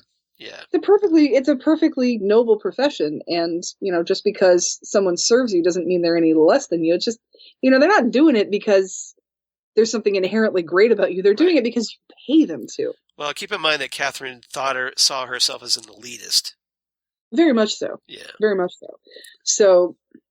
But yeah, Josie, there was a lot to Josie. And I think with Truman, I wonder if he realized that he could make himself blind to just about anything for kind of all the wrong reasons. Right. So add that to getting an obsession with Cooper. That's probably no time for the ladies, Yeah, probably. So we get confirmation that Harry has cancer. And he's undergoing treatment in a research hospital in Seattle. He told nobody about it, but Hawk figured it out right away. Yes, and he's still alive. Right. But he's in Seattle, and it's not looking good, probably. No, it's not looking good, but he is still alive currently, right. even though we have no idea where Michael Otkeen is. Yeah. So. Apparently Frank took the job as sheriff for 2 years to stabilize the department. Then he plans to step down and hand it over to Hawk. My question is, how long does Hawk have to be there before people trust him enough to hand it over to him? Seriously. But the thing is, I think Hawk is one of those sort of quiet loner kind of guys. Maybe he just didn't want the job and he had to be convinced to take it. He probably doesn't necessarily want to manage people. Right. Like he probably doesn't want to have to. But he's the most qualified to do it. He's definitely the most qualified, but that doesn't necessarily mean he wants the job. Right. But now that Chad's gone, right, probably going to be a little bit easier. Chad. Hate you, Chad. I hate Chad. But yeah, I just read that. I was just like, okay, why is it so hard as somebody say, okay, Harry's gone, let's make Hawk the sheriff? Maybe Hawk is the Sam Lowry of the Twin Peaks Sheriff's Department. Okay. That he keeps getting offered promotions but keeps turning them down because he just likes where he is. It's quiet. Right. Nobody bothers him. He can do his own thing. Yeah, he doesn't have to fill out forms and all this, and it doesn't have to deal with staffing and all this. Have you got a 27B stroke 6? Right. Because we can't make a move without a 27B stroke 6. It goes all Office Space. Yes. That's information retrieval. You want information accounting. And then you have Andy and Lucy beating up a fax machine. Yeah, that's the thing. Imagine doing Andy and Lucy's performance reviews every year. That'd drive anybody crazy. That's a good point. That definitely helps sell the argument that Hawk wouldn't want the job. Lucy's goal for next year: understand telephones. I actually, after talking about the log lady, I need to tell you another story about my meeting Kimmy Robertson. Yeah. I was wearing my log lady necklace. This is at the Steel City Comic Con. We talked about this last episode. We did, but I'd forgotten to tell you this part of it. But I was wearing my log lady necklace. Right. There's an artist out of Cincinnati. Her name is Amy Fletcher. Mm-hmm. and she is Hunky Dory Designs on Etsy, I believe, and it's glass. She does glass things. She has coasters. She makes nightlights. That's who did my Laura Palmer nightlight. It was Amy Fletcher. That's cool. And she burns images into glass. And one of the necklaces, and there was one year she was at the Cincy Comic-Con, and like I just kept going back to Chris's table, like, did she make any money? Can I have it? I came back with a bunch of necklaces, like Pee Wee Herman had. Draw more stuff. I need more. Exactly. I need this. Like take more commissions because I need 10 more necklaces. But you know that scene in Pee Wee's Big Adventure where he comes out with the snakes in his arms, like yeah. It's like that's what I was coming home. I had that many necklaces from this woman. She's great. You can find. I'm not sure if you can still find her stuff at Holy Craft, but you could find her stuff there. But yeah, she's out of Cincinnati, so I had a Log Lady necklace that I was wearing that day. And Kimmy Robertson, I was talking to either Harry Gause or Sherilyn Fenn, and she just saw it and just leaned over and grabbed me and grabbed my necklace and looked at it and then just went like this, put her hands over her heart. So it's like everybody loves Catherine Coulson. She's quite a great loss to the world. So yes, it was. Yes. And it was great, but at least we got one last performance from her. Yes, exactly. So on to another great loss, Don Davis. Yeah, so we're going to move on to Major Briggs, his case file. This is obviously where we get into the heavier stuff that we saw in the return.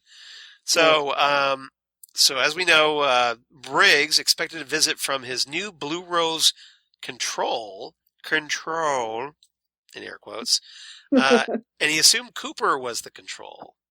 So he thought that Cooper was going to be his new liaison, I guess.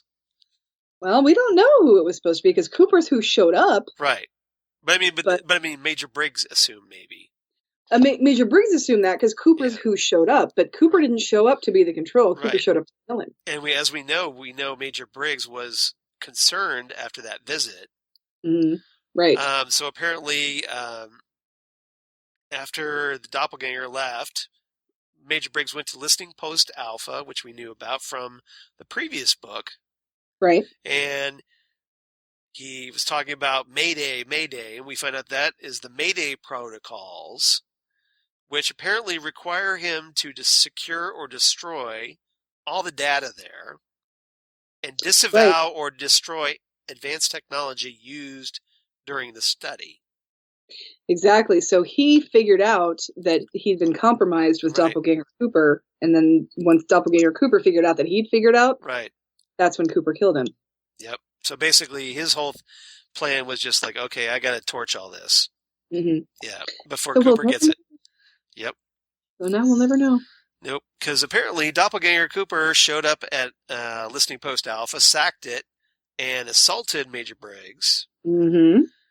And then apparently the wreckage of Briggs's car was found a few days later at the bottom of a nearby canyon with a charred, unidentifiable corpse with a few of Briggs's teeth placed nearby. And we, of course, know from the return that that's not Major Briggs's body. Right. That his body has been elsewhere, not aging at all. Right. And his head, God only knows. Yeah. Where his head is. Now, Tammy thinks this is all staged by Major Briggs. The death? Possibly, but... The way I kind of figured this, I was trying to figure out the timeline of this. Mm-hmm. My theory is that maybe, Doppelganger Cooper, we know he assaulted Major Briggs. So maybe at that point, maybe he knocks a few of Major Briggs's teeth out. Major Briggs picks up the teeth and gets a hold of a body,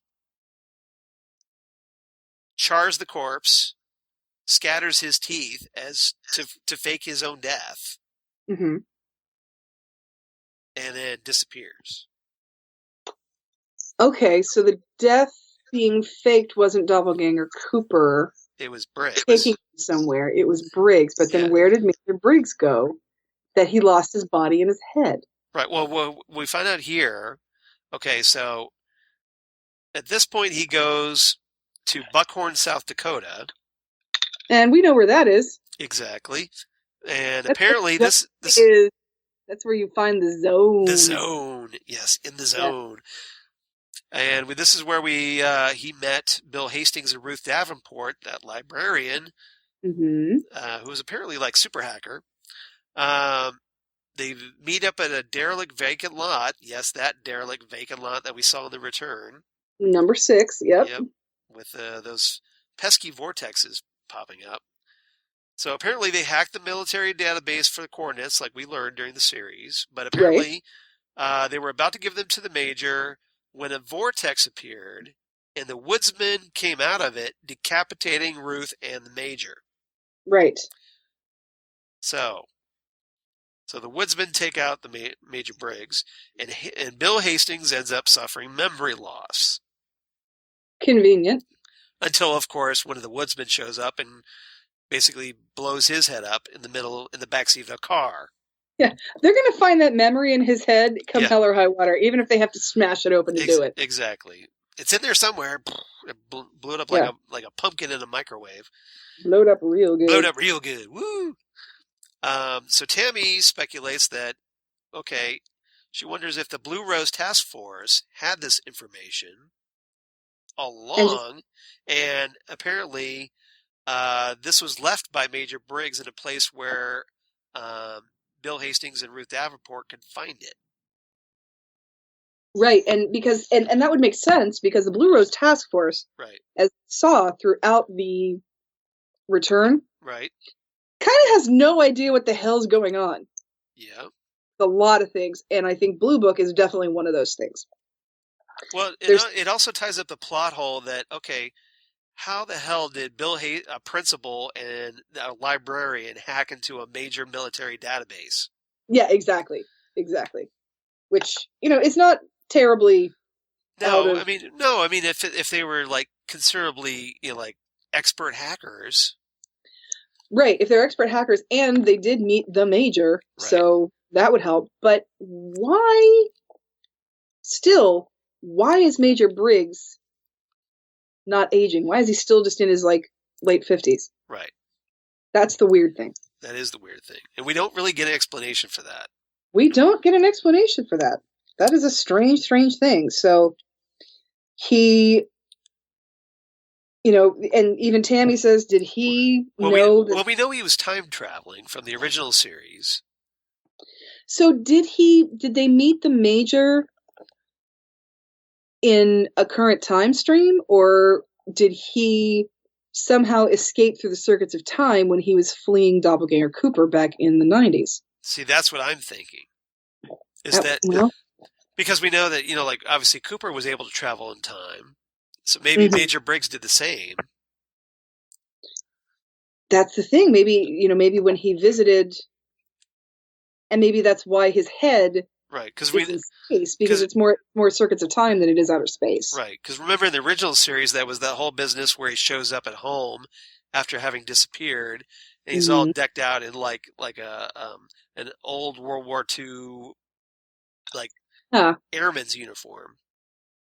Yeah, that's true too. You know what I'm saying? So that's an interesting. Yeah, it's an interesting thing. Like where's he been, and how is he getting where he's getting? Right. So yeah, that's interesting. He's just trying to make the leap home, hoping that each leap will be his last. Oh boy. Oh boy. Oh boy. So more. What exactly? So Tammy's wondering what Doppelganger Cooper wanted if he actually made it to the location he was searching for. Well, you'd think if he made it to the location he was searching for, he would have had the coordinates 25 years ago. Right. So, but then, why... Okay, so... Here's where we get... All right, this is where we start pouring bourbon and whatnot. And yeah. Okay, by the way, it's still not gotten weird yet. We're still not even there. Yeah. What... So the coordinates... So this must mean that the coordinates are time sensitive. Right. Because... Well, I think they remember they were talking about how the coordinates had to be like a certain planetary alignment. Right. Right. So Cooper, because remember that note of paper, or that little paper that was hidden inside Major Briggs's chair. Right. If he misses them, he misses them. He's just got to wait another 25 years. Yeah, he's got to wait for certain dates, certain time, certain place. Right. So Cooper, takes up a life of organized crime. Right. To pass the time. I think he's building up his resources so that he's able to pull off what he wants to pull off when the alignment hits. Right. And so he can, get vehicles, get people, get whatever. Right. Why he needs the warden to die, I'm not sure where that all works into it. That just could be just loose ends he's tying up. It could very well be. But again, why are the coordinates not the same place every time? That's the hint that I got, that because he didn't know where the coordinates would be. And so he had to figure out a way to find out where the coordinates in this particular alignment would be. Right, but if they're not... If I understand it correctly. But if they're not Twin Peaks every time, why was he trying to get back? I don't get it. That's the thing. I'm not sure I'm supposed to either. Yeah. So there's a bunch of possibilities here with that. Right. So Tammy connects Doppelganger Cooper to the dweller on the threshold that Hawk mentioned way back in the day. Right. So we kind of get a little connection to that. And she makes a comment here, which is, I quoted it exactly here because I love this comment so much. Okay, she says, "Are they cranking out these duplicate creatures in an alternate reality Kinko's with some kind of Lovecraftian 3D printer? Pardon my French for a second, Chief, but what the F?" That is so true. And again, thank you. Yes, that's exactly what we've all been thinking since the return started back up. Right. And I love that that Frost is acknowledging this stuff through Tammy. They are just messing with us. Yes, that's all going on here. Right. Well, they just know it's bizarre, but the fact that they're like having their characters start to admit this is just hilarious to me. Right, and you have people like the Diane Tulpa and then the Diane Nido, right. And how, is Nido a dweller because she is right there when they need her to be? Right. So, what is going on in Mexico? Okay, so if that's not enough, let's talk to everybody's favorite topic, Philip Jeffries. Yes. So we don't get much about Philip. Oddly here. Well, how much can you give about Philip? Well, that's just true, but I would have liked to have gotten a bit more explanation about after him appearing in Argentina, then in Philadelphia, and then how he got from there into his tin machine. How did he get into the tin machine? Again, another Lovecraftian mechanical 3D printer abomination. Yeah, exactly. Yeah. Yep. Lovecraftian coffee pot. So we find out that Philip Jeffries is the son of an old aristocratic Virginia family. And Gordon Cole once wrote about him that this world wasn't enough for him. Which is a very poignant sentiment. That is very poignant, and it's probably something you could say about David Bowie as well. That is exactly what I'm thinking. That there's more to this world that can offer. It just couldn't contain him. It wasn't it was just too small for his greatness. So I had to go look for life on Mars. Exactly. Nice. Very nice. So we went back to 1973. Oh wait, no, that's a different Life on Mars. Sorry. I love that show too. So we went to Argentina in 1986 to investigate an international criminal enterprise. Ends up finding someone of particular interest to us. Excuse me.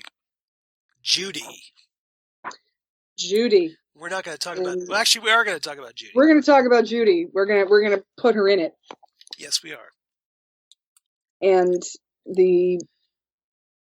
she asks when they're talking about Jeffries about how Cooper put in his report about the the long lost Philip Jeffries coming back, and we're not going to talk about Joudy. Right. And then she says she can't find any corroboration of that in any of the bureau.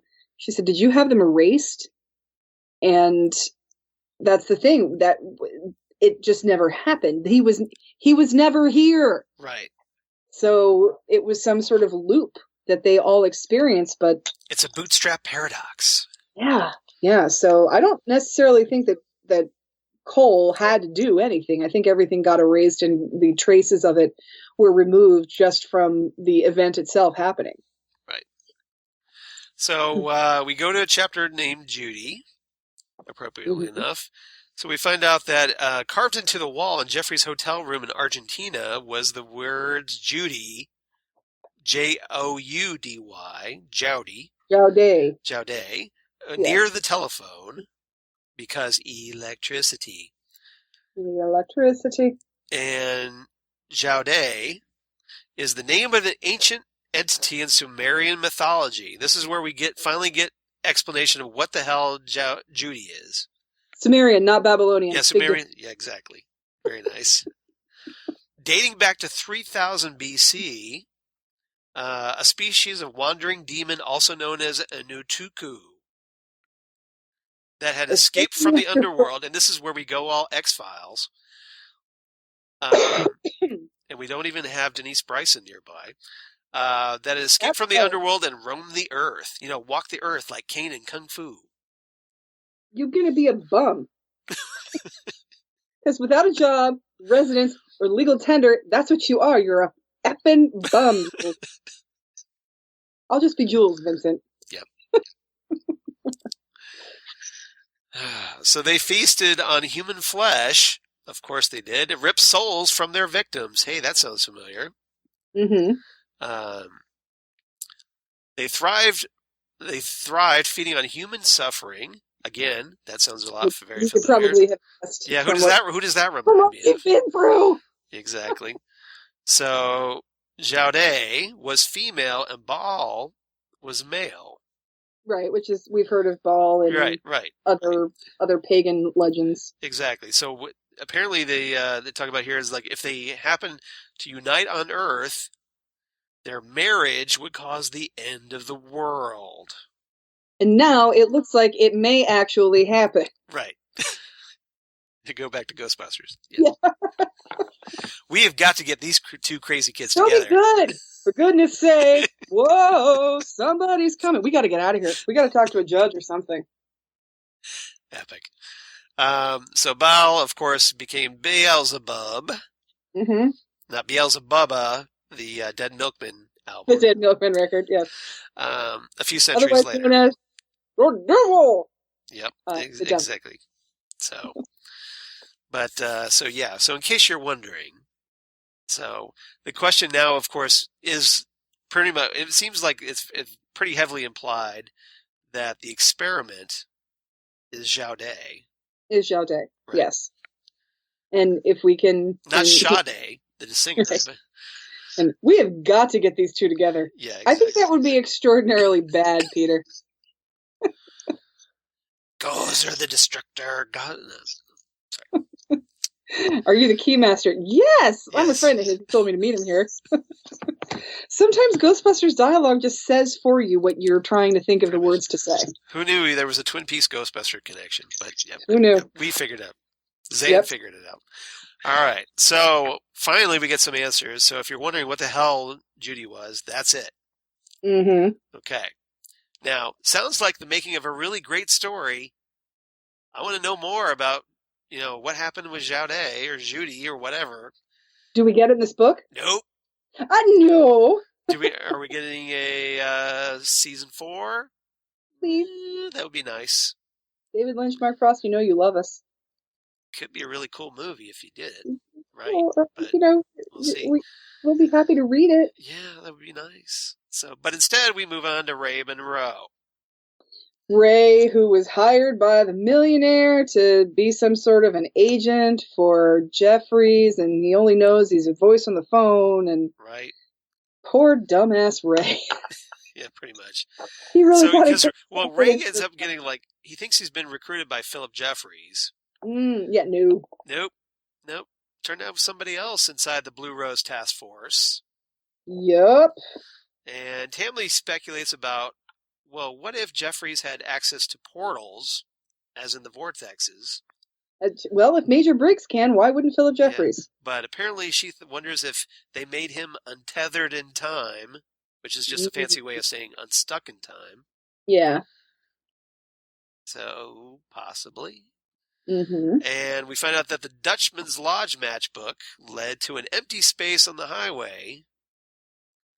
But a motel existed there in the early 1930s, as we kind of piece together in the return. It was built by Horace the Dutchman Vandersant as a mob-friendly lodge, and then shut down in 1962 and demolished in 1967. Here's the fun part. It's located directly between Twin Peaks and Missoula, Montana! Yep. So that's, There's your Missoula connection. There's where, Bob apparently overshot it on his way and picked up Leland Palmer on his way back. Yeah. So. He needs to get a better GPS, I guess. But. Mm-hmm. Exactly. Yep. And so that's... Turn left here. Turn left at the empty pile of dirt. You have reached your destination. Your final destination. You have arrived at your final destination.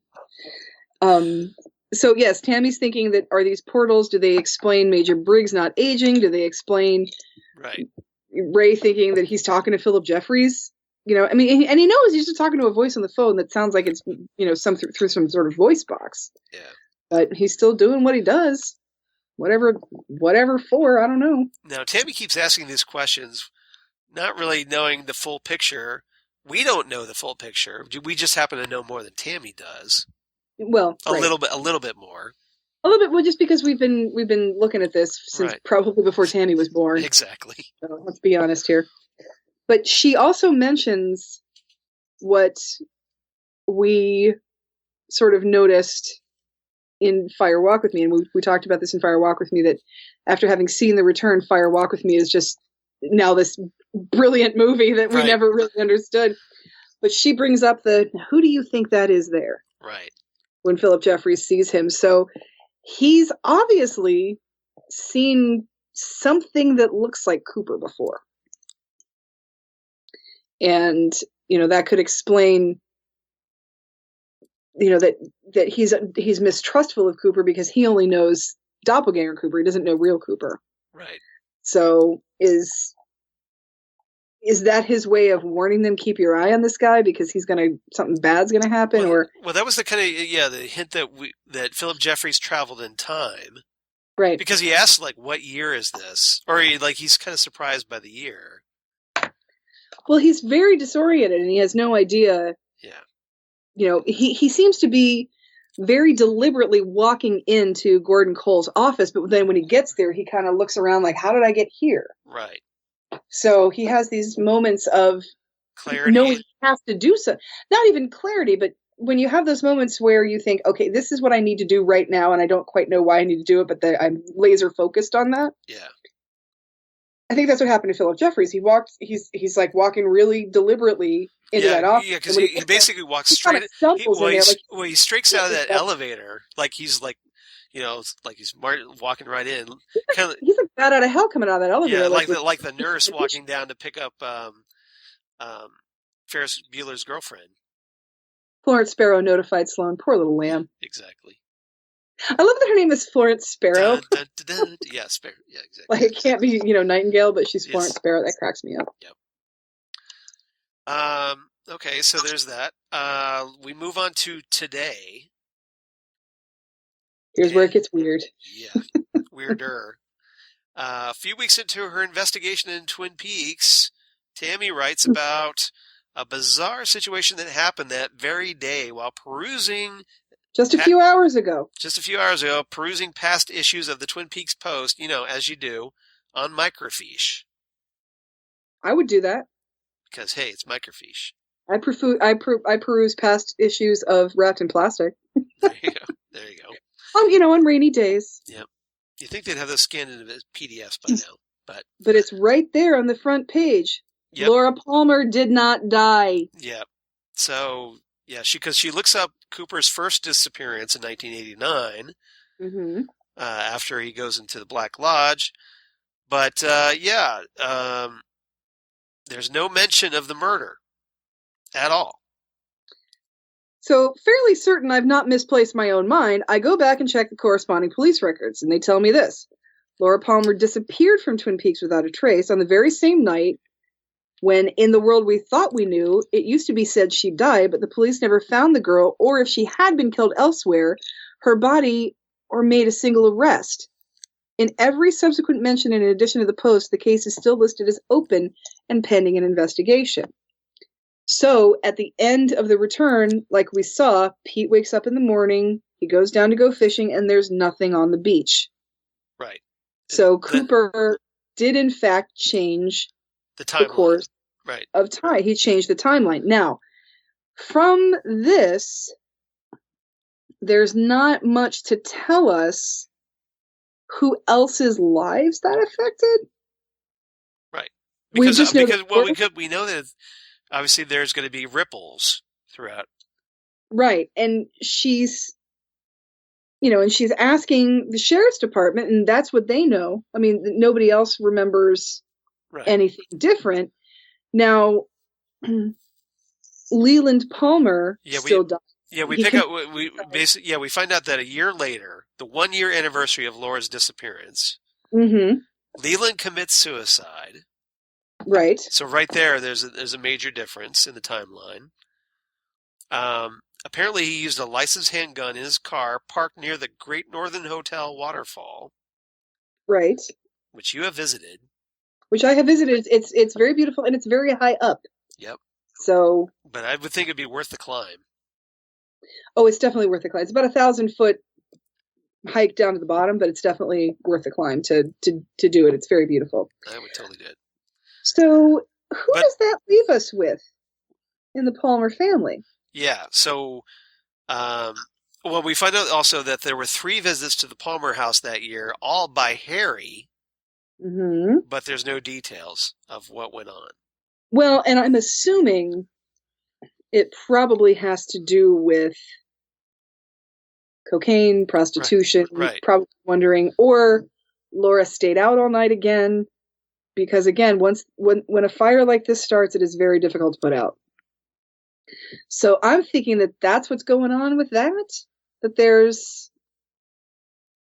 that they might be calling Harry saying we can't find Laura again. Right. But then she shows up drunk at the house or something. I don't know. Right. Just everything leading up to the point where Cooper takes her out of time and changes the timeline. Right. Yeah. Because obviously there's a divergence point. Right. So we now get confirmation of a theory that we had. Right. Which apparently we were on the money. We were 100% on the money. High five. Yeah. Whoop, up top. Up top, down low, too slow. Now I was wrong about the boy being Leland Palmer. Right. But the girl in the poodle skirt on her first date in the little town where the woodsman comes and murders the DJ, and then there's mass hysteria. Right. That was Sarah Palmer. Right. And we find out her full name is Sarah Judith. Judith! As in Judy, hello. Novak Palmer. Yes. So obviously she's at this point she's just Sarah Judith Novak. Right. Who lived in Los Alamos, New Mexico. And her father was working on the Trinity Project. Right. That's why they were there. Yeah. So that was in fact Sarah Palmer. Right. So and that was obviously this is all the stuff that happened in episode 8 of season 3. Right. Which is still my favorite episode. The mind-blowing episode and atomic bomb blowing episode. Yes.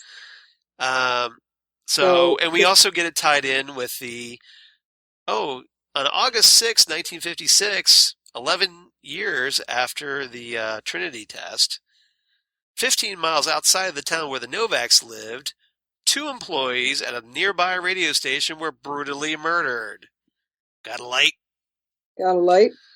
Included in the account that followed over the next few days, half a dozen sightings of strange, solitary figures in the area that night on the road, with at least 2 placing them in the vicinity of the radio station. Details are sketchy. It was a dark and moonless night. It was a dark and stormy night. Right. But they sound like drifters, or as one witness called them, hobos. Right.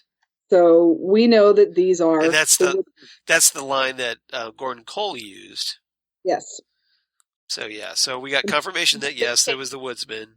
When he was taken into the vortex, onto the stairway, and saw them him for himself, he called them hobos. Right. So they... Yep. And right after the attack happened, the station went off the air, and a lot of people reported hearing strange electrical or mechanical word sounds coming over their radios for the next 6 minutes. During this period, local residents reported severe disturbances among their pets or livestock. A number of others, only a few who were named in the reporting, claimed that members of their family blacked out when they heard these transmissions, which we saw when everybody sort of kind of stopped, and even when Sarah Palmer fell asleep. She just sort of laid down and fell asleep, and that's when that fly frog thing... Yeah, so basically we finally get the explanation of that whole business that we suspected all along. Right. That, she's found upstairs unconscious in her bedroom. And she came to when they were driving her to the hospital, and there was nothing wrong with her, according to the hospital. And it just looked like another person that had blacked out during these 6 minutes. She was given a quick physical and sent home. Right. Because she looked like she was just fine. But there's no indication that she had some weird bug thing in her stomach, or... Right. Nobody would have seen that. Yeah, pretty much. Exactly. It should have maybe done an x-ray, but hey. Now, Tammy is, of course, also connecting this to its proximity to Roswell. So right, because this is like a few hours away from Roswell, where Doug Milford witnessed a UFO crash in 1947, the Roswell crash.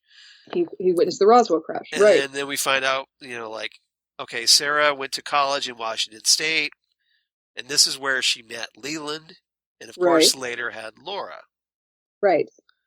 And after Laura's disappearance, and of course Leland's suicide, she's been going through a severe depression, and she's an alcoholic, drug abuse, a pill popper, and just keeps to herself, which we know from the return. Right. Now, what makes me curious is, are there still like grocery delivery boys going missing? Like, because we never heard anything else about that. That's true. So, we don't know exactly, although, the timeline, we know that we saw Sarah smashing that photo of Laura. Right, we saw that, and then there's a brief mention of her going into that bar and eating that guy's neck. Right, yeah, they basically make a mention of that reference, the whole, do you want to F, do you want to F with this? Yeah. And she takes her face off the same way Laura has taken her face off before. So, and now Tammy is starting to be affected by this change in the time rift. So it seems like, was she still in the air when Cooper did this? And now it's just sort of filtering to her. Was she still flying? I'm thinking just because of time rippling, that it finally caught up to her. Because she's saying, I'm glad I'm writing this down, because I'm starting to forget some of the things we already know we know. Right. So yeah, I think it's just that all the changes in time finally catching up to her, because remember, these changes take place in 1989. Yeah. So as it ripples through the timeline all the way to 2017. It's going to take a while to reach her, because like I said, I seriously doubt that, Preston even born when this happened. Yeah, so apparently she just she starts freaking out, and she's just like, I got to get out of here. I want to go back to Philadelphia. I'm done. That's it. I'm done. I'm done. Right. And I'm spent. And and boom goes the dynamite. Yes. So she is affected by being in the Blue Rose Task Force, but nowhere near in a dangerous type of a way like Chet Desmond or Dale Cooper or even Wyndham Earle. And we still don't know what happened to Sam. Nope. We're still, we know Sam was kind of a little bit of a Chester to Cooper's Spike, so what's the letter about, huh? I mean, we know he met up with Cooper, but, we haven't seen him. Is he still with the FBI? I don't know. I don't know where Sam is. There's still a number of characters that, haven't been touched on. Exactly. So there's plenty of material for more if they want to do it. Hint, hint, Mark Frost. Yeah, hint, hint, whatever. So we go to final thoughts. Mm-hmm. And this is just more of Tammy pontificating here. She asks, is evil in us real? Does staring into this darkness offer up an answer or resolution? Or can the simple, impossible act of persisting to look at what's in front of us finally pierce the darkness and reward us with a glimpse of something eternal beyond? Is it heaven? We mustn't give up. Ever. Ever. Exactly. And that's the thing. Does this feeling ever end? Can you come out the other side to some kind of understanding, or do I have to take that as another article of faith? Yep. That it just gets weird, kids. So another way to look at this, though, is that maybe, like, Frost is speaking to us as fans watching the show, going, okay, here's all this darkness we've thrown at you. And, like, watching it, does it, are you going to get some kind of understanding out of this? I don't want to take another leap of faith. I want another book. I want another scare. Well, remember, we mustn't give up. Ever. Now that is promising. I will say that. Exactly. Very so maybe he's telling us, hey, don't give up on wanting more Twin Peaks. Well, I'll never get up on wanting more Twin Peaks. It's whether or not I give up on expecting more Twin Peaks. Well, there's that, yes. There's anticipation and there's expectation. Right. And sometimes when it comes to Twin Peaks, never the twain shall meet. Right.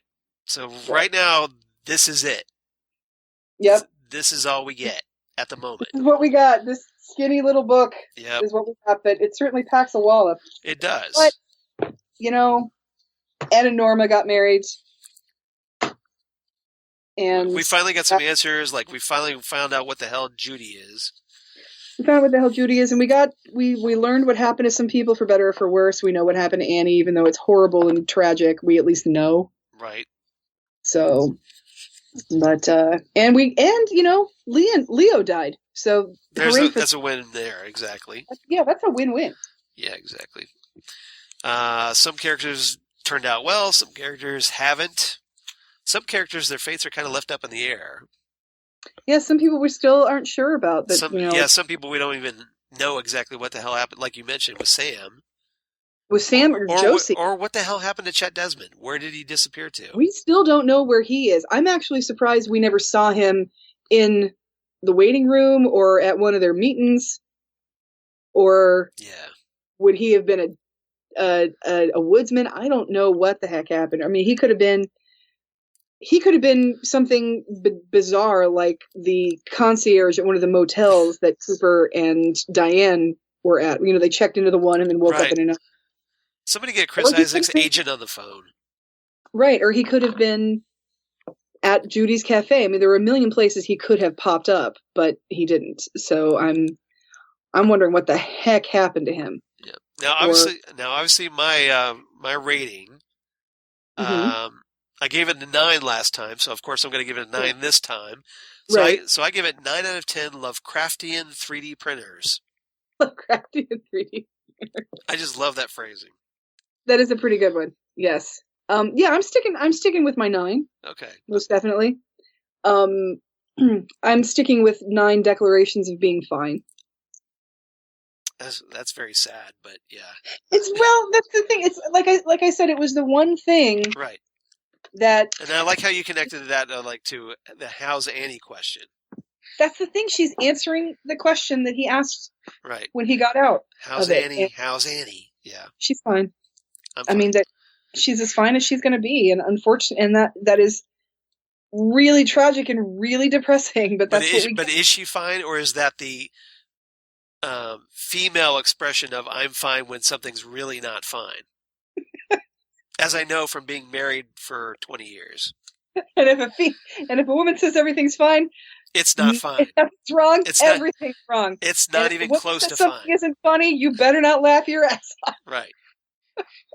It's not even close to fine.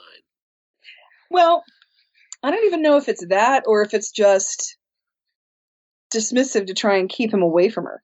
Right. Just that I'm fine.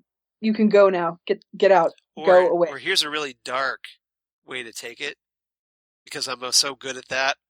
Mm-hmm. What if it's somebody, like, whatever forces that have Annie inside the lodge? Yeah. Speaking through her, basically to, like, okay, don't worry, everybody. I'm fine, when in fact she's far from fine.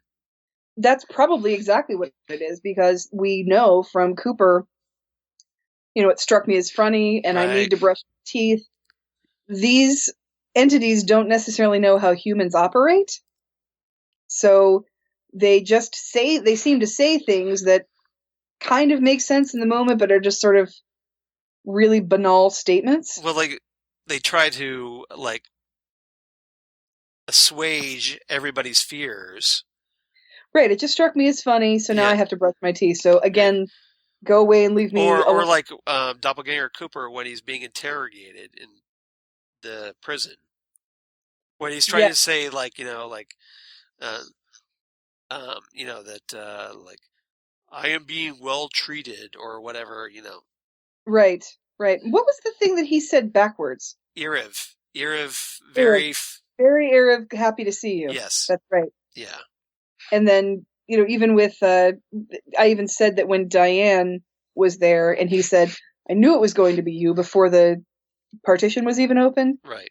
Did he really know, or did he just know it was going to be somebody important to Cooper, so that would be a good thing to say? I think he was just saying that to unsettle her. I think he was too, and I think he would have said that to unsettle anybody, Diane or not. He's just being manipulative. And Diane is another one who was such a good fighter. She was right. She was really fighting what was inside of her that wanted her to kill Gordon and that wanted her to get the coordinates for Doppelganger Cooper. She fought pretty valiantly. Right. So, and that's another. Where the hell is Diane? Yeah. Yeah, that would be nice, wouldn't it? Yeah, I would love to know where Diane is. She had miserable sex with Agent Cooper and then disappeared for 6 years. I mean, it's not fair. Yeah. So, if that was Diane that had sex with Cooper, it wasn't a swap. Well, did it have red hair? That's true. So that's because remember, Diane saw herself. Yeah, so was Diane swapped? And the problem with that was Diane looking at Diane. Neither one of them looked particularly happy about seeing the other one. It wasn't like there was one who expected to see the other one. Right. Or it wasn't. She wasn't shocked. They weren't shocked, but they were both unsettled. Like, what are you doing here? Right. So yeah, that was a weird thing. Unless that was just from Diane from a different timeline. Well, and now I've gone cross-eyed. Oh my God! But the thing is that what caused the timeline? Well, no, had they gone to the motel before or after Cooper led Laura through the woods and made her stop before meeting up with Leo, Jacques, and Ronette? It was after, wasn't it? That's what I thought. It was after, so that could have already started the ripple. Right. So Diane. Well, I think that's where the ripple started. Is that that's Laura doesn't make it to that meeting with Jacques and Leo. Yeah. And Ronette, and that's where the timeline diverges. That's where it starts. That's where it starts rippling. That's and where it fractures. think it does. I think you're right. I think the ripple takes time. I don't think it's an immediate, like, wham, everything's different, where you just sort of come out of something and all of a sudden you live in another country, which we've seen in time travel stories before. So right. It's just the way Twin Peaks is presenting this. And Twin Peaks has gone all wibbly wobbly, timey wimey, pretty much. And so, it could be anything. But again, where's Diane? Hey, next stop everywhere. So when you're done listening to us, kids, exactly, go over to Next Stop Everywhere. Yep. And where's Ronette? What happened to Ronette? Yep. How's Ronette? I'm fine. Well, that's the thing, is if I seriously doubt that. Like I said this at the time when we saw the episode, I don't think Leland would have followed them into the woods if it was just Ronette. No. But did Ronette escape? I mean, what happened to Laura actually helped Ronette a lot. Helped her escape that seedy life of Jacques Renault and Flesh World. Well, if Laura wasn't there, how did Ronette escape the train car? They probably never got taken to the train car. She was probably in the cabin all night with Jacques and Leo. Yeah. And I'm hearing some microphone stuff.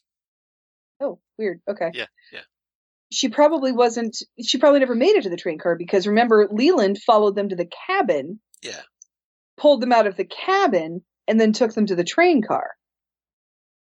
So if there was no Leland, there was no way to get, so she didn't have to escape. Probably what happened is she got out of her mind, wasted on cocaine, had sex with those two guys and whoever else they brought for her to be a prostitute for. Came back the next day, went to school like nothing was happening, and then went to her after school job at the perfume counter. Still, just more damaged of a young girl than she was before. But obviously never. Yeah, she never crawled off the train tracks.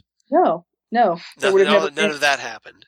No, there would have never been a reason for her to go there. Right. Because the person that took her there was Leland, and if there was no Laura for Leland to follow, Leland doesn't care about Ronette. No. I mean, not that he wouldn't care if he knew her. He just doesn't know who she is. He doesn't even know that Laura knows her. They're not friends outside of school. They work together, but that's about it. So. And with Laura disappearing. Right. Yeah, there was no reason for him to keep watching them. That's right. That's the thing. Well, after he was convinced, probably like he might have watched them for a little bit, wondering if Laura would show up. But I would think after a while. Right, and because obviously he knew enough to go there to follow them to the train car. No, he took them to the train car. He followed them to the cabin, to Jacques' cabin. Right. So, But here's what I'm wondering though, because Leland has Bob inside him at this point. Right. So, but Bob's not interested in anybody but Laura. Right. So if Laura's not there, I just wonder if Leland just went home. Did he go to the cabin and only see 3 people there? One of them not one of them being Laura. Right. Did he just leave? That's what I'm thinking. Did he do something else that night? I mean, what? Or did Leland just wake up from having Bob controlling him in the middle of the woods? And now I want to know that story. Right, because it's very possible that he woke up in the middle of the woods at Jacques Renault's cabin, looking in the window, sees Ronette, who he knows is a prostitute, with Laura, because he saw her on the bed with Laura when he was supposed to be hooking up with them and Teresa Banks. Right.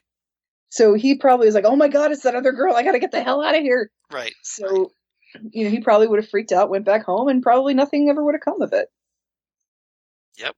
I think you're right. So, yeah, again. And then we know that a year later he commits suicide. Presumably Bob got tired of him and is like, okay, I'm ready to move on now. I'm assuming that his suicide was Bob instigated for sure. Yeah. Because once Bob realized that Laura's gone and Leland is not a good conduit to locate her. Right. That's when he was like, I'm done with this. It's like to bring in another Kyle MacLachlan vehicle. Have you ever seen The Hidden? Right. Where it's this alien force that comes in and takes over human bodies and basically uses them until they're not able to be used anymore because they've been shot by police or been in car accidents or something like that. Just uses the bodies until the bodies can't function anymore. Right. And that's probably what happened with Bob. Probably. And again, Leland's not strong enough to fight Bob off, so Bob probably either Bob killed him by controlling him or Bob drove him to kill himself just to make it stop. Probably. Either way, it's horribly tragic. Okay, so here we are, about 2 hours, 20 minutes into this. We've really run long, but we finished it up at least, finally. We finished this book. We finished this book. We could have easily broken this out to a third segment. This book is like not even 200 pages long. I know, but it obviously gives us a lot to talk about and speculate about, especially once we start getting into the alternate timeline.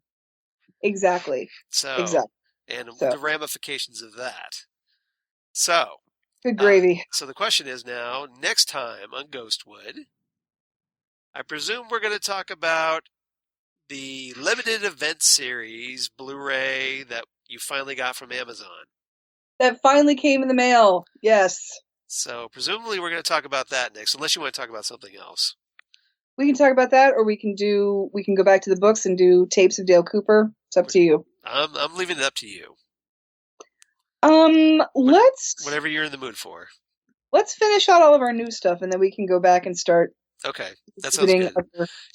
Because we only have really the Blu-ray set. That's the last of our new stuff. That's the last of our new stuff for now. Now, yeah. Fingers crossed. Mark Frost, David Lynch, come on. Yep. Do it because you love us. Come on.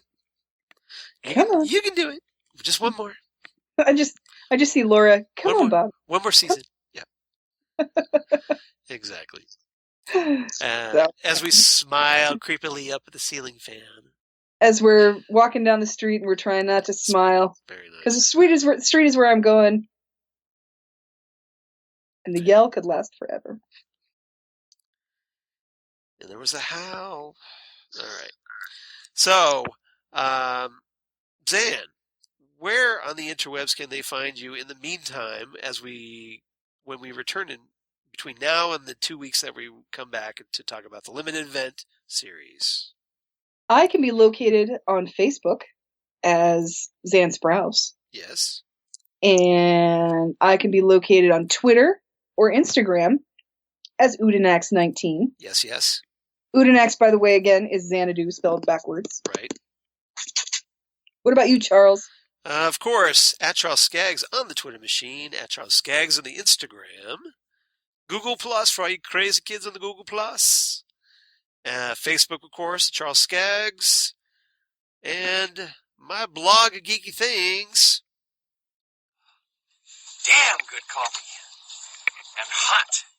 Damn good coffee and hot, where I talk about all the Ghostwood, Twin Peaks stuff that we talk about here on Ghostwood, and my other two podcasts that I do for the Southgate Media Group, the Fandom Zone podcast, where I talk about comic books on TV, and Next Stop Everywhere, the Doctor Who podcast, the aforementioned Next Stop Everywhere, where I talk about all things Doctor Who, and a certain other podcast that we're going to be starting up rather soon. Because 3 podcasts are enough. I got to tack on another one, but you got to do another one. We got to do another one. This is a personal pet project of Jesse and I. Oh, nice. What are you guys doing? We are going to be talking about the upcoming Titans TV series for DC's digital direct service.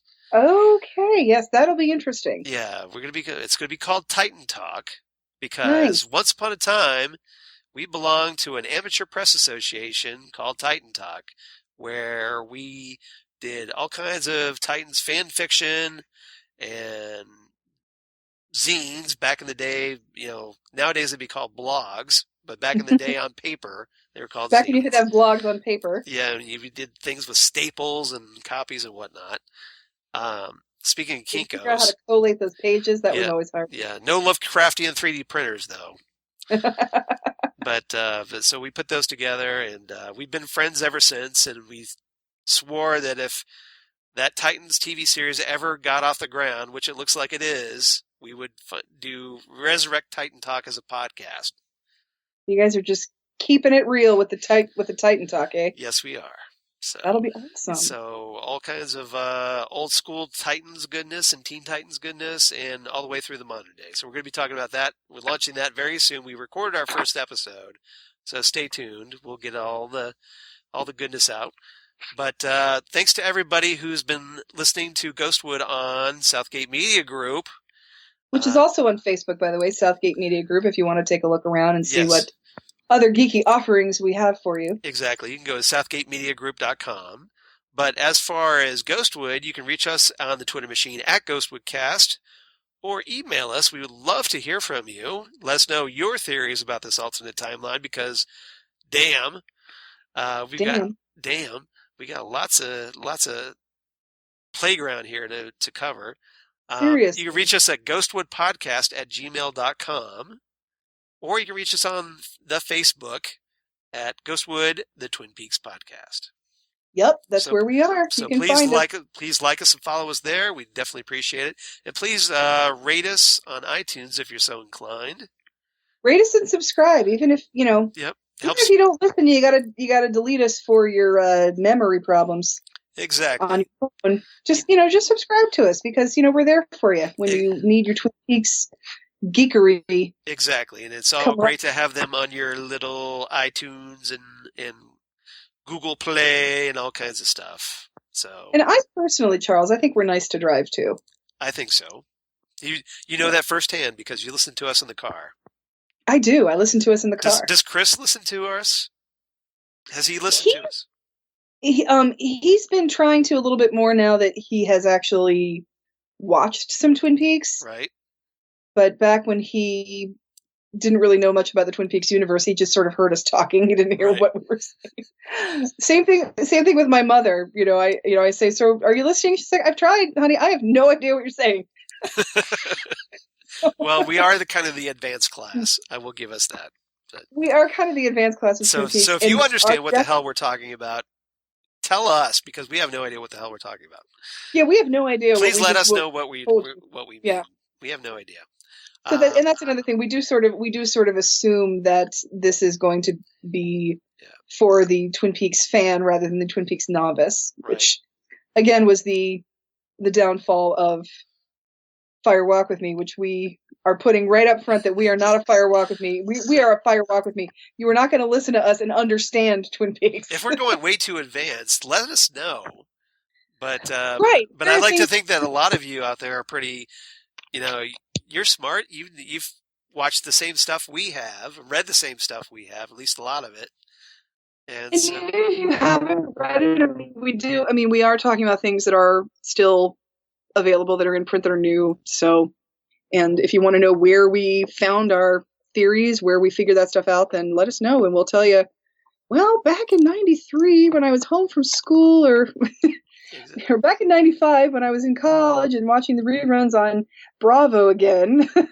Oh yeah, I forgot about the Bravo repeats. Yes. Right, with the Log Lady introductions. Yes. Yep. I had lots of fun watching those every week. That was a good time. That was good times. With the lights off, of course. Bravo was so much better before there were Real Housewives. Turn off your lights. Lock your doors, bolt your windows, and turn off your lights. Exactly. All right. So, obviously, you've listened to us talk a lot, so we're going to say goodbye for now. But we'll be back in 2 weeks as we talk about the limited event series, a.k.a. Season 3 set. Mm-hmm. The Blu-ray release. The Blu-ray release that we both finally have. Yay! And now we can watch all the extras and stuff and talk about that. And hopefully we'll get some more insights as well. So, everybody, thank you again for listening, and we will see you next time right here on Ghostwood, the Twin Peaks podcast. Bye, everybody.